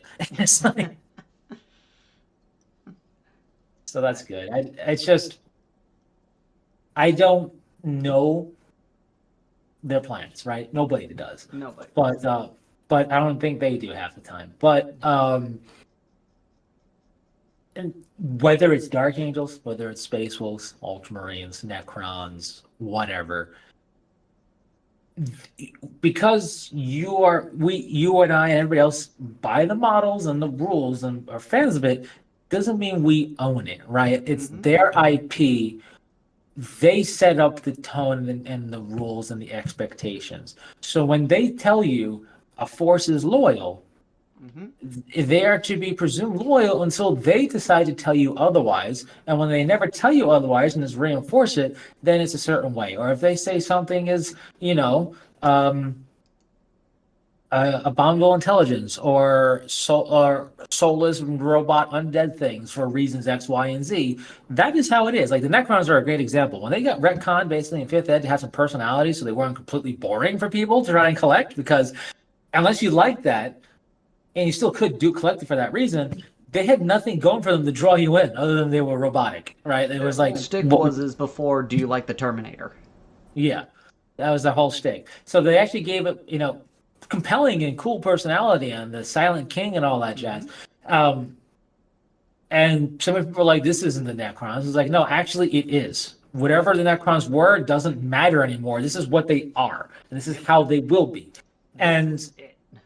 yeah, because why is their property? We are playing. It's a game, right? We are playing their game, but they are ultimately in control of the story. Mm-hmm. Um, it's and the longer you're a fan of something and the more of a fan you are of it, the more passionate and more you feel you have a stake in that cake, and you really don't. And I don't mean to be a buzzkill at the end here for anybody. I'm just saying, like, it's important to understand that headcanon and fun zany meme stuff is one thing, but when it comes down to what actually is there for any force, it's what you read. It's Mm-hmm. not what you think. You can form opinions and thoughts based on what you read, but you can't read lion loyalty is only reward to the emperor. I'm here to kill everything that hates the emperor as lol chaos. You know what I mean? Yep. Like, and GW has come out and said this on different social medias, not just for Dark Angels, but in general, like for anything, right? Mm-hmm. Like, Alpharius is dead. Yes. And it, Yeah. I don't now, if you want care. to say I if don't you want to care say what. Omegon is Alpharius, that's Yes. fine, but Alpharius is dead. Yes. I don't care your theory. I don't care. Oh, but this novel does this. This. They came out and said no. Dorn killed him. Thorn killed him good. Thorn Yes. killed him so good, Omegon felt it. Like, it was. One of the reasons why you don't piss off Dorn. Right. And you might, and the thing is, nobody knew about Omegon. So Omegon could easily just be Alfarius, and that's how the meme and of course the way they do things lives on. Yep. But to imply that a straight up brutal killing didn't happen in the lore, that's just another example to bring up. Like Yep. Alfarius is dead, Ferrus Manus is dead, Horus Is dead. dead, Yep. Sanguinus is dead. Like, and there's nothing we can do to read into it any other way. And whatever theories you have might be for spirits and possession, and that's a whole different story. But as far as the actual factual character, they did. And so as far for like the Dark Angels of the Line, they loyal. As far as the Space Wolves and everything else, they're loyal in their own way, right? Yep. And you just have to. I just think if you, as long as you embrace what actually is, you can formulate your theories and have some headcanon and make up stuff for whatever your own faction is, like the Fate Breakers or if you make up your own force, like the I don't know, the Crimson Typhoon, if you want to make up something like that, right? You could. It's just not whatever you want to do. It's just Yep. There's just certain things, no matter what you say or think or argue, that's just until they say so, it can't be. right. Part of that also is color scheme. Yep. Dark Angels, like we said, are green, black, and bone. They're not purple, and they're not gray, and they're not slate. If that's how you want to paint up your collection of a Dark Angel supplement force, awesome. I would love to see it, but that doesn't make them the Dark Angel chapter. That makes them some chapter that you want to, whatever you call it, like, which is fun, which is amazing and cool, and again, want to see it. But like, it's just it's the same philosophy, and I only say that because I've seen that pop up before. It's like, these are my Dark Angels. It's like, well, they're not. They're the wrong color completely. It's like, sorry, but and not trying to be a jerk about it, is that'd be kind of like saying, that'd be like saying, check out my Subaru, and you're driving a Honda. It's like, well, first off, that's a Honda. It's not a Subaru. Sorry. It's like, Yep. No. No. Like I said, it's all in good fun. We just got to remember there are rules. There is establishment, and we are not the final say in that. Yeah. We Yeah, can't absolutely. dictate what is true and not. Like, you can say, oh, Zahariel is a loyalist, he's all for the Emperor and the Imperium, blah blah blah. That doesn't change the fact that he basically said, I am going to be the herald of a demon. Right. Just Because he I did. think a good point of reference is for any Imperium force dude character. If you become a host for a demon or anything about chaos corruption that way, it's over. You're no longer loyal. Even if your mind somehow is in the right place, you have ceased to be loyal. Yeah. Right? Like that's just the way the Imperium's gonna look at you. It's why the Relictors were excommunicated. Right? They're a renegade chapter that could still be loyal to the Emperor, but they are no longer welcome in the Imperium. There's a difference there. There's a reason why Eisenhorn is like kill on sight. He is not part of the Imperium anymore. He fights for it, but he used a demon host. As far as they're concerned, he is a traitor. Right. It's the same concept as the Farsight Enclave. They may fight for the Tau as a people, but the Tau Empire and them do not get along. So No, not at all. like, they're not necessarily kill on sight, because greater good and all that. But like, they're not exactly homies per se either. So it's like, There's a reason why they don't. They're constantly upset with Shadow Sun, usually because she's cool with Farsight. yeah. But yeah, it's just one of those things that's what's set up in the lore. That's what makes the setting interesting. Yep. And again, that's part of why I think so many people are appealed. Outside of, power armor is awesome, and the grim dark that 40k presents lets anybody's thoughts and interest kind of be represented in some faction one way or another. It's also that you can represent it to the degree where you can make up your own force, or you can collect Ultramarines, but you can go, I'm going to collect Ultramarines 4th Company instead of 2nd Company, which, and and I'm gonna use a librarian to lead it because I don't want to use the captain because I want to make up with my own character. And they're gonna fight in a way that would be befitting of Ultramarines, but very much the way I like to play because Ultramarines are able to do that. Yeah.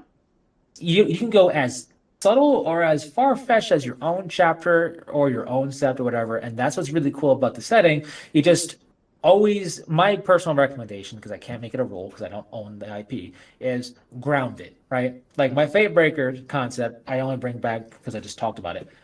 Is grounded. It's far fetched for sure, but it's grounded in stuff that's related to the Dark Angel lore, right?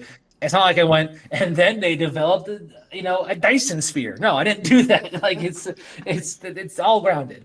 But so and as long as the books continue like this, I think a lot of factions that get a book like this are going to be in a good place. Like I love the Iron Hand supplement of the past. I'm sure that they do good works, and for forces that have been a little bit in the dark, I think we're seeing a case now where more light's being shed onto it because they realize we're omnipresent readers. We need to know what the secrets are all about.